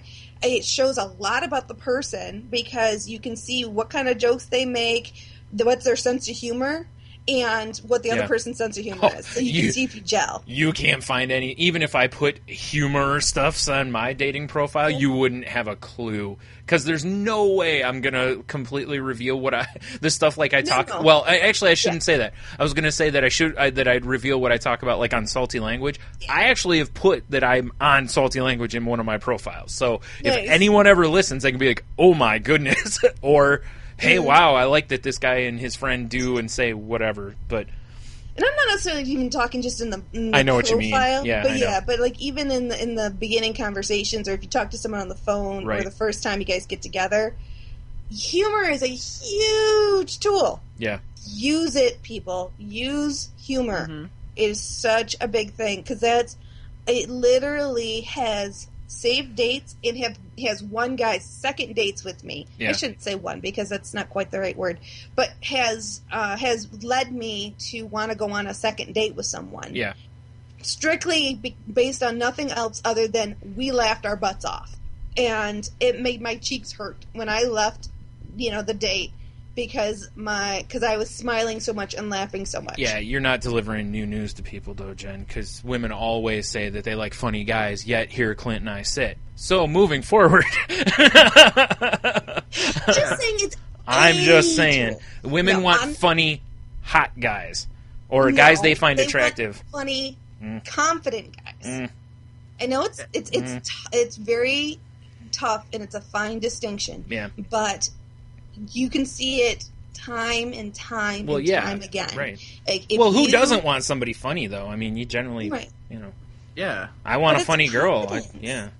And the reason that funny is so enticing to women is because it shows confidence. Listen, if she leans over and just tells the joke into my ear for me only, that's just as funny as if she screams it out loud to the room. You know. No, and it's, you don't even have to. Just the joke's one-on-one. But if the fact that you are confident enough to put yourself out there and make a joke. I know, you're setting yourself up because you could be rejected by nobody laughing. And it's similar like when we talked about the paying a compliment to somebody.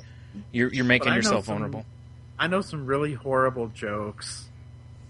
And those would be great. Perfect. Wait, no. I have gone on a date with a guy strictly because his pickup lines were so awful, as we spoke about earlier. Yeah. So, don't be afraid of the awful pickup lines. Yeah. As long as you're using them ironically, and as long as you're, if someone doesn't get it, then quite frankly, they're not the right person for you. Mm. So, let me hold on there. And it's, if you're using those pickup lines because that's kind of legit, like, who you are, like, you're using using things that are just corny jokes because you tell a lot of corny jokes, I agree with you.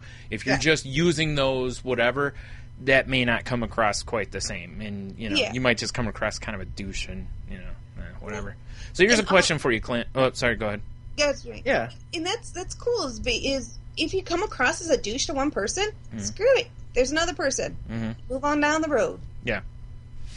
So here's a question for you, Clint, because you and I are pretty close to the same age.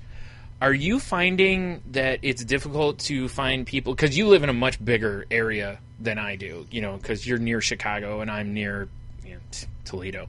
Do you find that it's harder to find people with your interests near your age?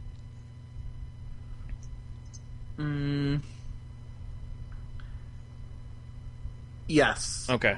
I feel like the generation kind of like the people that are about 10 years younger than us are the ones that seem to be really into the same stuff that we were into or are into, but it wasn't cool when we were kids. Yeah. Because I look at it now and here's one thing, and I can't seem to get this out of my head, is that, plus one, a lot of women around our age now, at least a lot of the ones that I've been finding on the sites and stuff, have a kid. Yes. Which is not an automatic, that's not a red flag for me. I'm the opposite way. I have no interest in kids, so that's everyone has their preferences. Yeah. I mean, let me rephrase. It's not an automatic. I don't want to, if I found someone that was awesome and they had a kid, I wouldn't be like, nope, Yeah. But the thing that gets me, though, is a lot of times I find that they may not be into Star Wars and comic books and, maybe podcasting, whatever. Yeah. But, she would look at it and be like, he has the same interests as my kid. Right. I know what you're saying. Which makes you an awesome person to be around your kid, though. Which should be, yeah. Right. But then there would be nothing in common with them. Yeah. And I think they basically feel like, and, correct me if I'm wrong, but I think a lot of women, once they get to a certain, what they feel is a level of maturity, like, for them, but tend to exclude, unfortunately, a lot of the things that we happen to be interested in, like me, I love playing a good video game. Mm-hmm. I'm sorry, but coming home from a bad day at work and playing a little Grand Theft Auto, right? You know how much better I feel after that? It's so much better than, going outside and just, punching people about the face and ears. Yeah. Exactly. But I have seen profiles where they're like, if you play video games, don't contact me. Yeah. If you play video games, go back to your mom's basement. Like, that's kind of the mentality. And Yeah. those words were on a profile I read 2 nights ago. And I was like, wow. Okay. Yeah. There's Please show me more pictures of you white girl wasted, though, because that's so much more mature.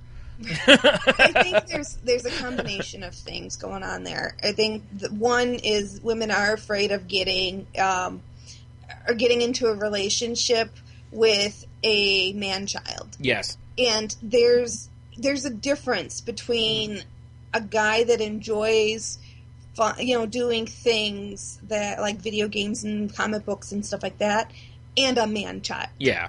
There is a difference, and society is yet to really embrace that difference. Well, so they're kind of getting lumped together. Yeah. And slowly we're starting to separate the two, and things are starting to become more clear.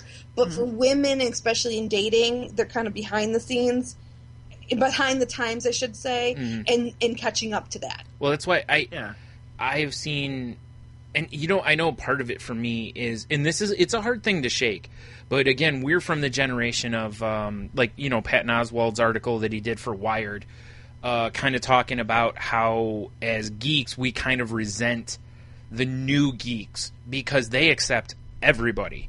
When we were geeks, we were ostracized for wearing glasses, playing video games, loving Star Wars or whatever, comic books. And now it's like, who doesn't love that stuff? Marvel or Avengers makes $300 billion or whatever, and it's now it's the cool thing. Just even, being smart. Weird tease for being smart. I'm sorry, but watch The Big Bang Theory and just listen to some of the things that Sheldon just goes off about. And you know what? It's the most hilarious freaking thing. And, it's like you're saying, all of the things that, we were ostracized for back in the day, they're more mainstream now. Yeah, but I think the difference is the women from that time still have the mentality of a lot of people. Yeah. Like Jen said, they're looking at guys that are geeks as man-child. Instead of girls, a lot of girls now are looking at it as, awesome, we can go to cons together. It's such a shift in thinking. To do that. And now, don't get me wrong, like Jen told you earlier, before me, she had never really read a comic book. She wasn't into going to that stuff. She's been to a con. She's read a bunch of comic books now.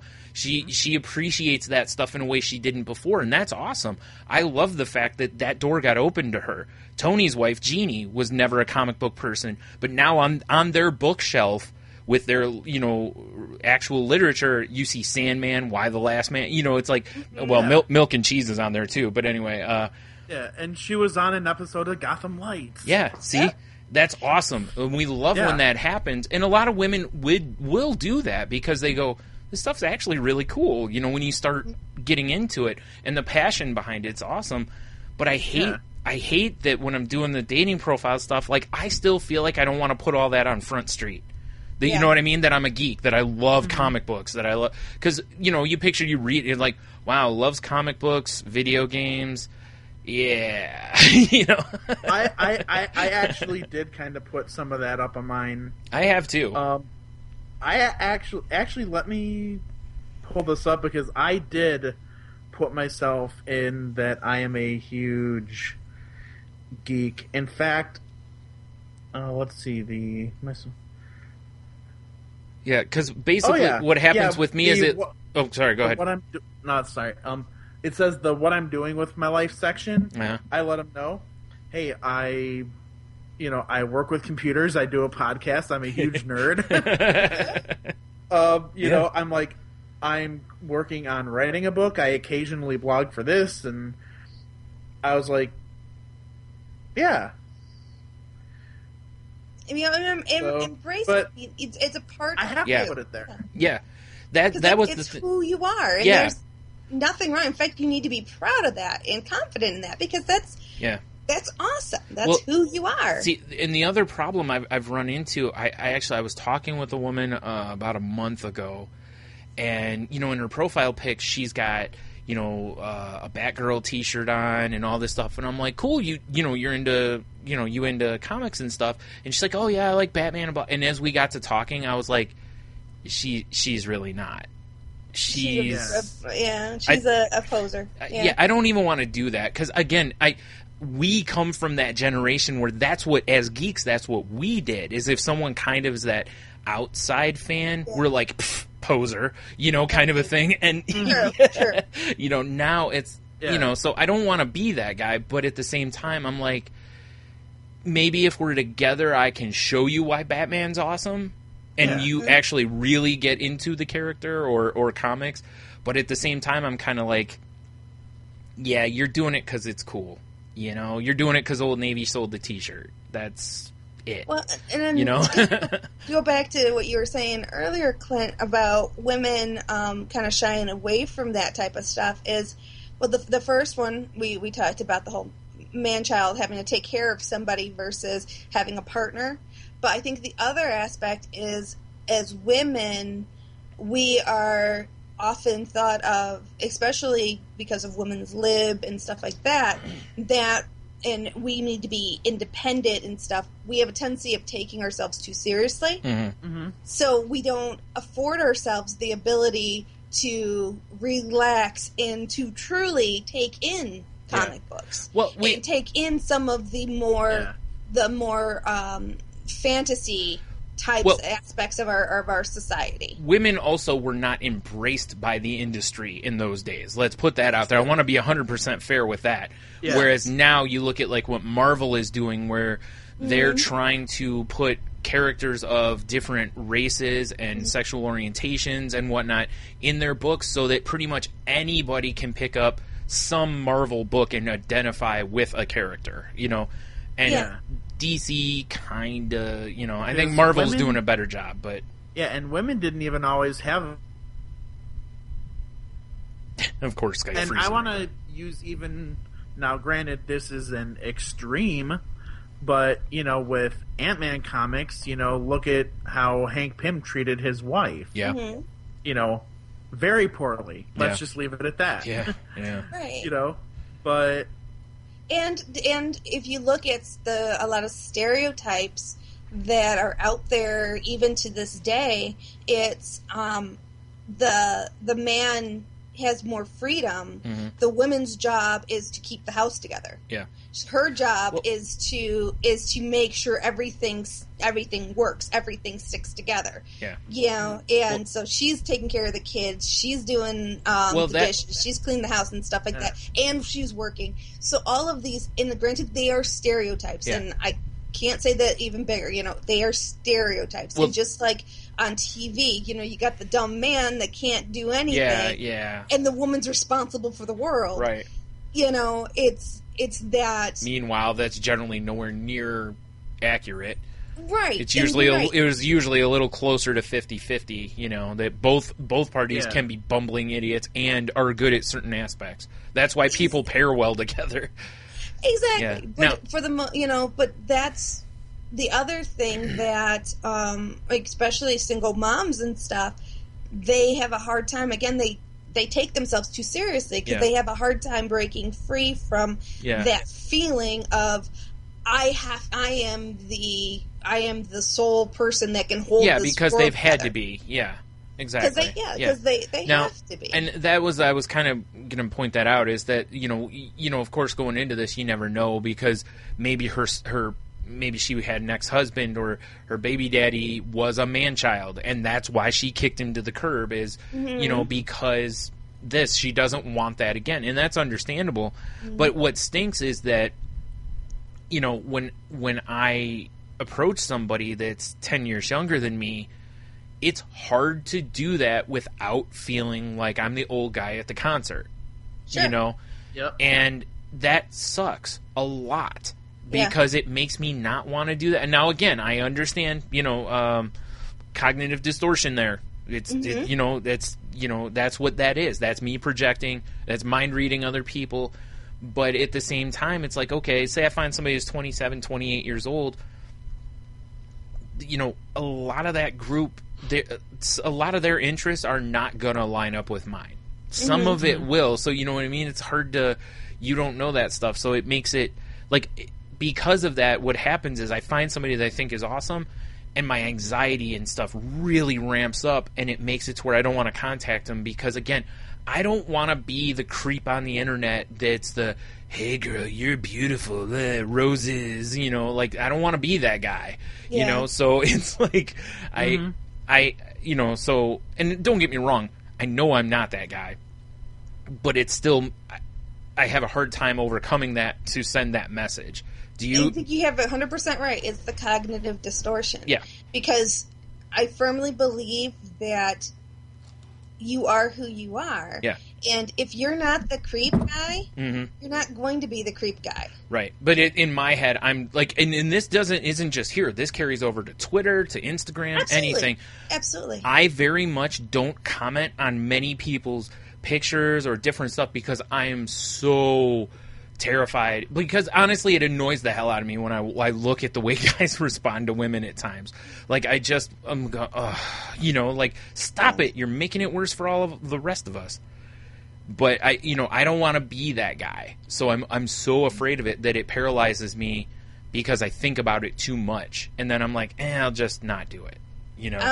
As devil's advocate, what's the worst thing to come of it if you are that guy? If you read this form right here, one of the things that tells you how to cope with cognitive distortions is to do best and worst case scenarios and then realize that, or again, I wanted to bring this up, my friend on Twitter at Fluffy Bunny Ash, her and I were talking about dating and stuff, and I was like, and I was going over this exact thing with her, and she was like, she's like, I always saw it as basically playing with house money. She's like, the worst that can, you're at a casino. She's like, the worst that can happen is you just walk out broke. Yep. She's like, nothing terrible truly happens. Generally, again, you could be physically assaulted, but it's a higher chance for men than it is for women. Yeah, and not as high as if you were homosexual. Because I had this conversation with a friend of mine who was gay, I forgot I was gonna... and he mentioned, he's like, you know what? So much harder for gay men than it is for any other person. And I'm like, I don't know about that, buddy. He's like, look, if I approach someone and ask them out, I could get killed if I make the wrong judgment call. And I'm like, fair enough. He's like, that's a worst case scenario. That's an extreme. He's like, but if I go up to the wrong man and make the judgment call that he's gay and ask him out, he's like, I could get my butt whooped hard, and I could potentially die because of it. Right. Whereas, what other dating scenario can you say that about? Well, in fairness, I'm a guy. I walk up to a girl, hey baby, and next thing you know, her boyfriend, who comes up and goes, what are you doing, takes me outside and just destroys me. Same scenario. I mean, it really is. I've seen this happen, and it got me kicked out of a bar. Yeah. So I mean, you're right. That is very fair. Well, so I wasn't involved in the fight, but I was with the party. Gotcha. That contained the person that was doing the. Hey baby. Mm-hmm. Yep. Yeah. So here we go. This is what I knew. I copied actually what her in the conversation that Ashley and I were having, and she put, you step up and take the swing. The worst thing that can happen is she says, nope, not interested, and that changes absolutely nothing for you. You weren't going out with her before you asked her, so you came out of it exactly the same as you went in, which, a little bit of an ego. You're a little deflated, but right. Overall, she's right. You'll live. Yeah. Tomorrow will still be there. Whatever. Exactly. The ego hits can be recovered from. She says sure, which means you got what you wanted, so you come out ahead. If it was a casino game, you'd never leave the table. 100% true. If the worst you could do at a game was break even, you'd never leave the table. And she put, I know it's not quite that easy in practice, especially with anxiety, but if you try to keep the mindset of you can't lose the bet, at worst you can break even, it can help give you that shot of confidence to go say hi or send the first message. And I thought that was a really good point by her, or points by her. 100%. Yeah. And the other thing, do not underestimate the power of a good wing girl. For you guys, or girls, a wing guy. The opposite sex. Yeah, don't depend on your wing man, as I found out at a beer festival. Right. No. But one thing that I've done for many people, especially back in the college days, is they see a woman that they want to talk to. They're like, hey, I really would like to meet her. No problem. I go up to them. I start talking with them, like, hey, and grip my drink, talking, da-da-da-da-da. The guy comes up behind me. He's like, hey, who are you talking with? Oh, this is my friend Jeannie. And Jeannie, this is Joe, and the three of us start talking. Then all of a sudden, I have to go to the bathroom, or I have to find a way, so I excuse myself. Right. Then Joe and Jeannie are stuck talking together. Right. Maybe it turns into something, maybe it doesn't. Now, if someone does that to me, what happens almost immediately is I pull my phone out and look at it. And I probably scurry away. But, because that's how good I am with the ladies. Right. It's an easy icebreaker. It's an easy way of bypassing the awkward introduction stuff. Yeah. Because most of the time, the same sex people can, like, a guy can do the same thing for a girl, a female friend. It's it breaks that tension of going up to a perfect stranger and start talking to him. Because, like, a guy could come up next to another guy at a bar, order a beer, and it's like, dude, what's the score in the game? Da-da-da-da-da. And they start talking, or whatever, whatever it may be. Start talking randomness, girl comes up, same scenario. Yeah, I was told by someone, a woman once, that the reason that can work with a woman talking to another woman is kind of the whole sisterhood thing, that you trust that another woman wouldn't set you up with a creep, basically. Right. Whereas guys, it's a whole different ball game. Yeah. Because guys absolutely will set you up with their skeevy friend. I won't, but most guys. With the whole sisterhood the girl thing, it's almost like you're also giving the stamp of approval. Yeah. Meanwhile, with a guy, it's like, Right. Like, I don't trust you. Why am I trusting? Yeah. But it's definitely something. But I know what you're saying. If you've got a female friend that you trust and will vouch for you, basically. It's a really, really nice, easy way. And if you're not all that comfortable and with the whole scenario, you could have your friend stick around for as long as you need to. You guys could set up a sign or a signal or something. Yeah. That or whatever. And if it's not going well, do the same thing. If it's going well, get them to booger off. If it's not going so well, give them the signal to get you out of there. And then she'll say, "Oh, well, come on, it's time to go," or whatever, and then grab you and get you out. So it's use your support system to help you navigate some of these difficult scenarios. Now, here's the other side of this, is you kind of have to know it going in, because, see, my best friend is the type of wingman that would just be a wingman but not tell me he's being a wingman, and I am the kind of guy who would completely miss that he just set me up. I am oblivious when it comes to women. So you missed the alley-oop? Yep. Yeah, oh, for sure. And I am not going to lie. Like, people joke, like, oh, no, you're not. Like, yeah, I really am oblivious when it comes to a lot of things with women.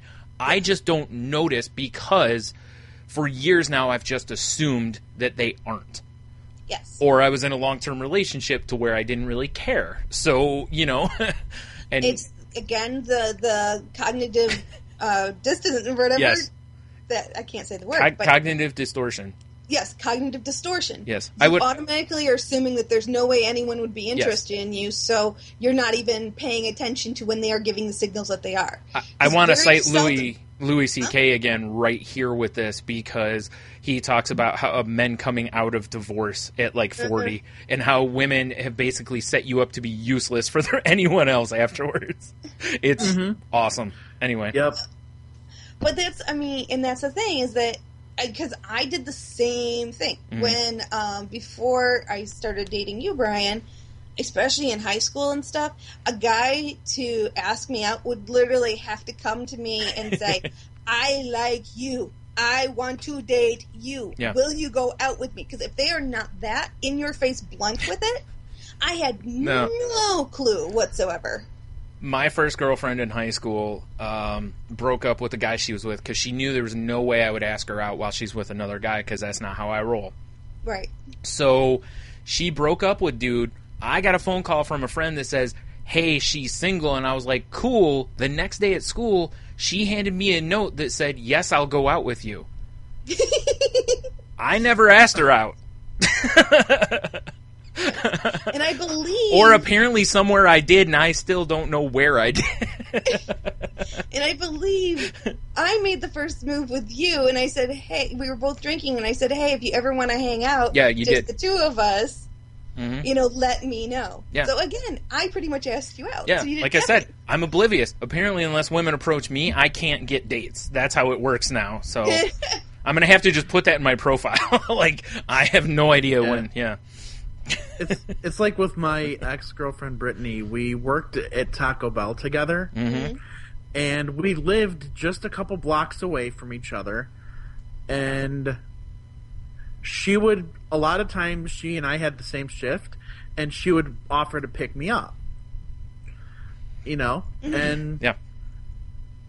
We would start hanging out and everything, and I just thought we were just really good friends. Yeah. But people, coworkers would just start dropping hints and things of, well, dude, she's doing this. She is so into you. Yeah.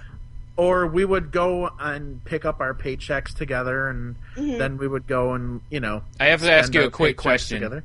Yeah. Was there a lot of Taco Bell innuendos made? There was a fair amount, yeah. Knew it. Kind of natural. You kind of can't Right. pass All right. it Fair by. enough. Sorry. Go Yeah. ahead. So we, and people would just be like, we'd go to pick up our check. So when are you two ready to admit that you're, like, dating? Or, like, why won't you two just admit the inevitable that you guys are going out? Mm-hmm. And one day we grabbed our checks. People were saying that. We were just kind of looking at each other on the way back to her car. And we were like, I was like, so what do you think about that? About what they're saying. She's like, well, I'm game if you are. Like, nice. Okay. Ringing endorsement. Winner. We kind of did the same thing because Yeah. people kept asking us how long we've been dating and stuff, and we're like, we're not dating, and for a good 6 months or so, we kept going back and forth and stuff, and then Bryan finally asked me out via email. He sent me this email saying, hey, I'm going to take you up on your offer if you want to hang out Classy. sometime, and then so I'm like, all right, so. I'm like, yeah, that sounds great. I'm completely game for it. And then he was crushing on another girl at the time because we were still really good friends, and I knew he was crushing on this other girl. And he's like, hey, let me, let me just, take care of that situation first, and then, we can go out. So Which it was one of those, was for me. That was Yes. not for anything else. That was because, I was trying to point out to her that I had shut the door on that. That was done. That was Right. Yeah. and I completely got that. And Yeah. but it No, was, I'm explaining it for other people because Oh. people are probably like, why? Because I'm crazy. That's why I'm doing this podcast. So in my head, it was like that perfect combination of, here's this guy asking me out, but yet he's confident enough to say, you know what, hold on, Yeah. let me hand him my stuff, and then we can get, we can go out. And it cracked me up. I read that, I'm like, you know what? Kudos to you. All right. You got the confidence to do that? Because I had to just clean out my head is all it was. And I'm just like, look, I got, Yeah. But yeah, it was. Whereas mine was like, okay, well, you know what? Everybody's saying we are, so let's just do it. And what was funny was I went home and told my mom later that day. I was like, yeah. She's like, yeah, so how's your day? I'm like, so I'm dating Brittany. Well, it's about effing time. That's pretty much everyone's. And that was everybody's reaction was, well, geez, finally. Yeah. Can't you see what everybody else saw? It's like, what? Yeah. It's like, well, why didn't you say something to us Got me that. sooner? Yeah. Right. Yeah, that relationship's a long story. yeah, I bet. Yeah. Yeah. I was just going to say, speaking of long story, we should probably wrap it up here because we're Hour almost and a half, at 2 hours. almost to 2 hours on the nose. Yeah. So Yeah, I kind of figured we were getting there 'cause it's almost midnight. yeah. So real quick here, Clint. Yeah, you said your win. You already said your win for the week earlier, right? Did you or no? I can't remember now. It's been so long. Yeah. Well, I didn't exactly say it as a win, but it pretty much is the win. Fair enough. In that I've just finally got a lot of things set back in order. Right. I went back to my doctor, and I have a plan of now something set in place. Okay, well, I'm going to go this often for this, and this is when I can see him. It's like I need to go in once a month to have my blood checked, since I'm on the blood thinner. And Sure. Oh, Skype, be nice till the end. with things set up with the therapist and everything. Yeah. That was like the big win right there. Awesome. Yeah, was just finding balance again. My life is finally coming back together. Mm-hmm. Because Awesome. that was something that I felt like I had lost after the move. Sure. I was like, half my stuff's in boxes, and like there's things where like the couch that I'm sitting on right now will not be here in a few days, and I can like move some other things in its place, and Nice. it's just things just haven't felt fully settled for me. Yeah. But they're finally getting to that point. So That's awesome. That's very That's awesome, a big yeah. win, yeah. it took a lot of just me going out and doing it though. Yeah. And I think that's where the win is Yeah. it was actually me having to take the steps, look into this and that, and Yep. It's like, it's like I said, nothing, you can sit and wait all the time for stuff to come to you, but what you find out is that nothing comes.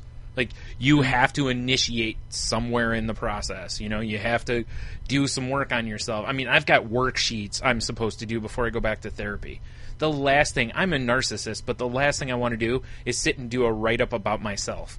Like, I really don't want to, but I also know if I don't, or if I do, that it helps me down the road that I'm trying to really push down, so, and my win for the week was the moment in therapy, realizing that I haven't been as logical as I thought I was for the last, 10 years, 12 years. So, yeah. So that's a pretty big punch in the ego for myself. So what do you got, Jen? My big win for the week is on Sunday, I woke up and I decided to actively participate in life. I didn't have anything planned. I didn't have anything that I had to do, but I decided that, nope, today is the day that I didn't do everything, but I'm going to do stuff. It's stuff I've been putting off for a while. Fair enough. And I just did it. I didn't think about it. I didn't force myself too hard on it. I had my TV going, stopped watch TV here and there, but I still accomplished a lot and got a lot done, and it was recognized. As a person with anxiety, you cannot and I don't mean you, I'm just in general. Yeah. You cannot overvalue any time you're able basically to just do something. Yeah. Right? I think that's around the horn, right? We all go through that. That usually you get paralyzed because you think about it. So, awesome. And my fiance noticed, and because I mentioned later in the day, I'm like, I'm sure he loved that. Oh, wait. he's like, that's why I kind of just sat back and stepped out of your way. No, I don't know if you caught it or not. You said, so I said to my fiance, and it froze. Oh. And that's why I said I bet he appreciated that because it was quiet. He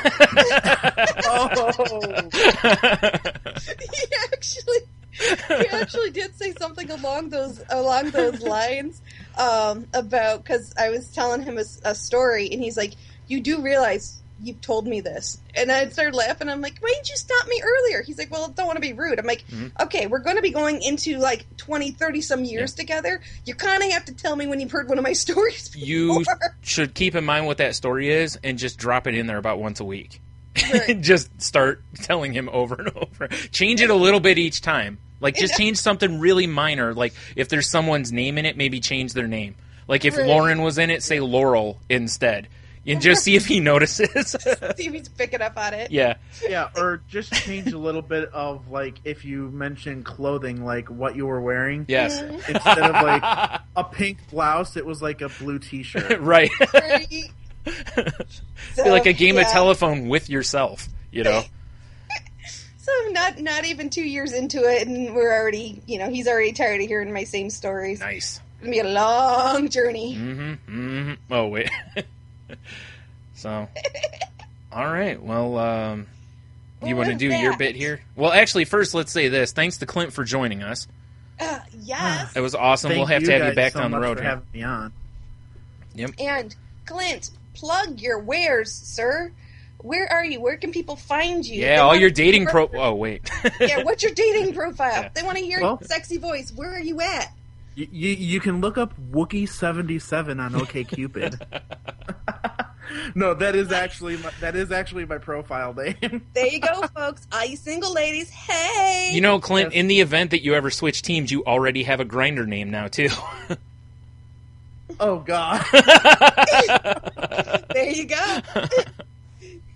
Oh, boy. No, so you can actually find me on the Geek Dig podcast, and you can find that at www.geekdigpod.com. You can go to all of the places a lot of the places where you can download podcasts, like iTunes, Stitcher, TuneIn, Satchel Player, and soon to be Google. Ooh, Yeah, nice. yeah, awesome. Yeah, and I am also one of the co-hosts of the Green Up Gaming podcast, and that you can find them along the same player medias, but you can find their website at greenuppodcast.com, and then you can also find me on Twitter at Vengeful Jedi, on Instagram at GeekDigPod, or actually, All those great places. I had something else, but I forgot it, so Yeah. it don't matter. Fair Train enough. derailed. Yeah, I think that's a If good one- place, because if they find you at, one of these places, they can probably find, Yeah. like the Twitter one. If they follow you at Vengeful Jedi on the Twitters, they'll be able to find you, from there. Or just go to geekdigpod.com, because that has a lot of the other stuff listed on there, There you too. go. So Right on. Very cool. And, folks, you don't necessarily have to be a geek to hang out with Mr. Clint.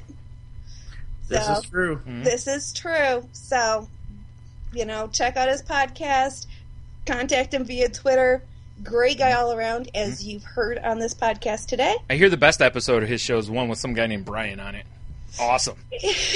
Also a Jedi Council with Technically Bryan. there were two. Yeah. Best 2 episodes you've ever done. I don't think you should ever try to top them. Well, I tried once.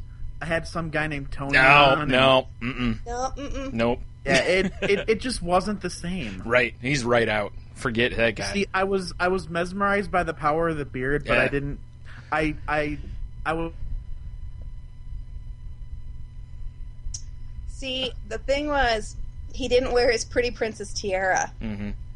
See, he is pretty Princess Tony under that beard. It's true. It's very true.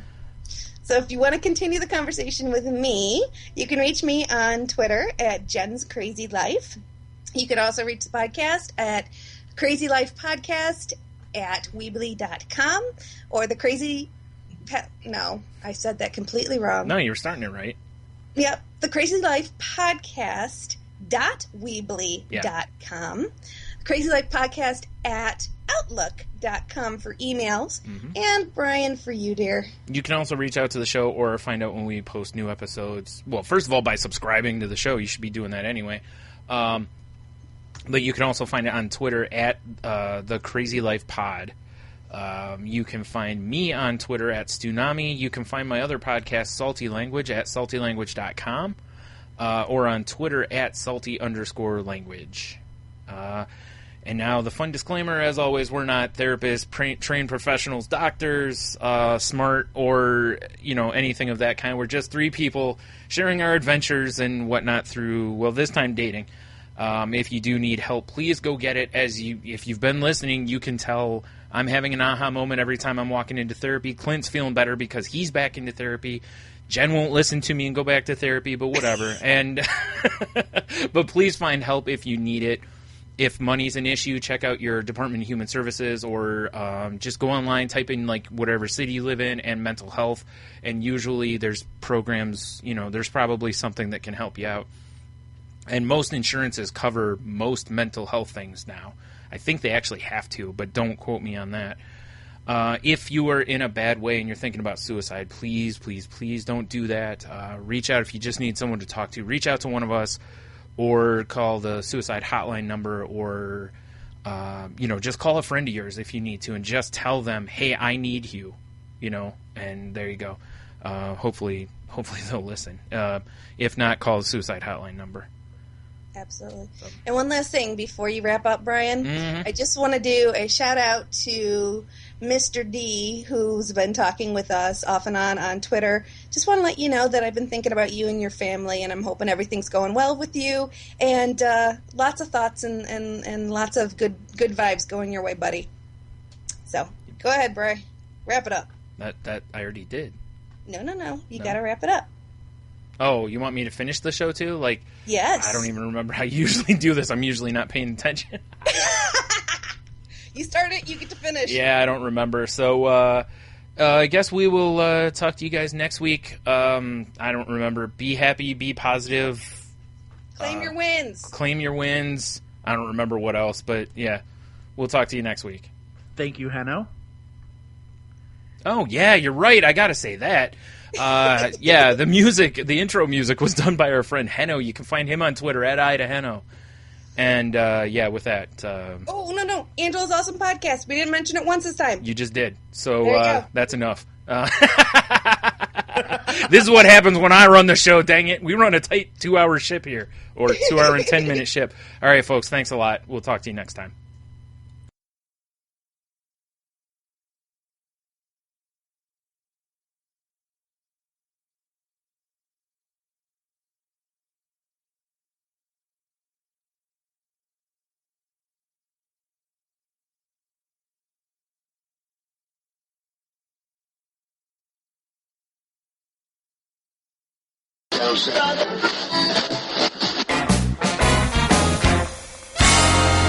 Welcome to the Wicked Radio Network.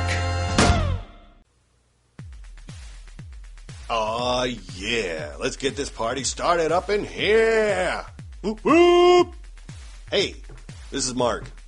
You're listening to this show probably on your mobile device, whether it's iOS or Android or even Windows Mobile. Who has one of those? But anyway, you're probably listening whether it's iTunes or Stitcher or some other wonderful mobile app that brings this amazingly awesome show to your ear holes. Yeah, but did you also know that you can find this show among several others in this category at the Tangent Bound Network? That's right, go visit tangentboundnetwork.com. Check it out, where you can always get the latest episode of this and other shows quite like it. Although, admittedly, there is no show quite like this one.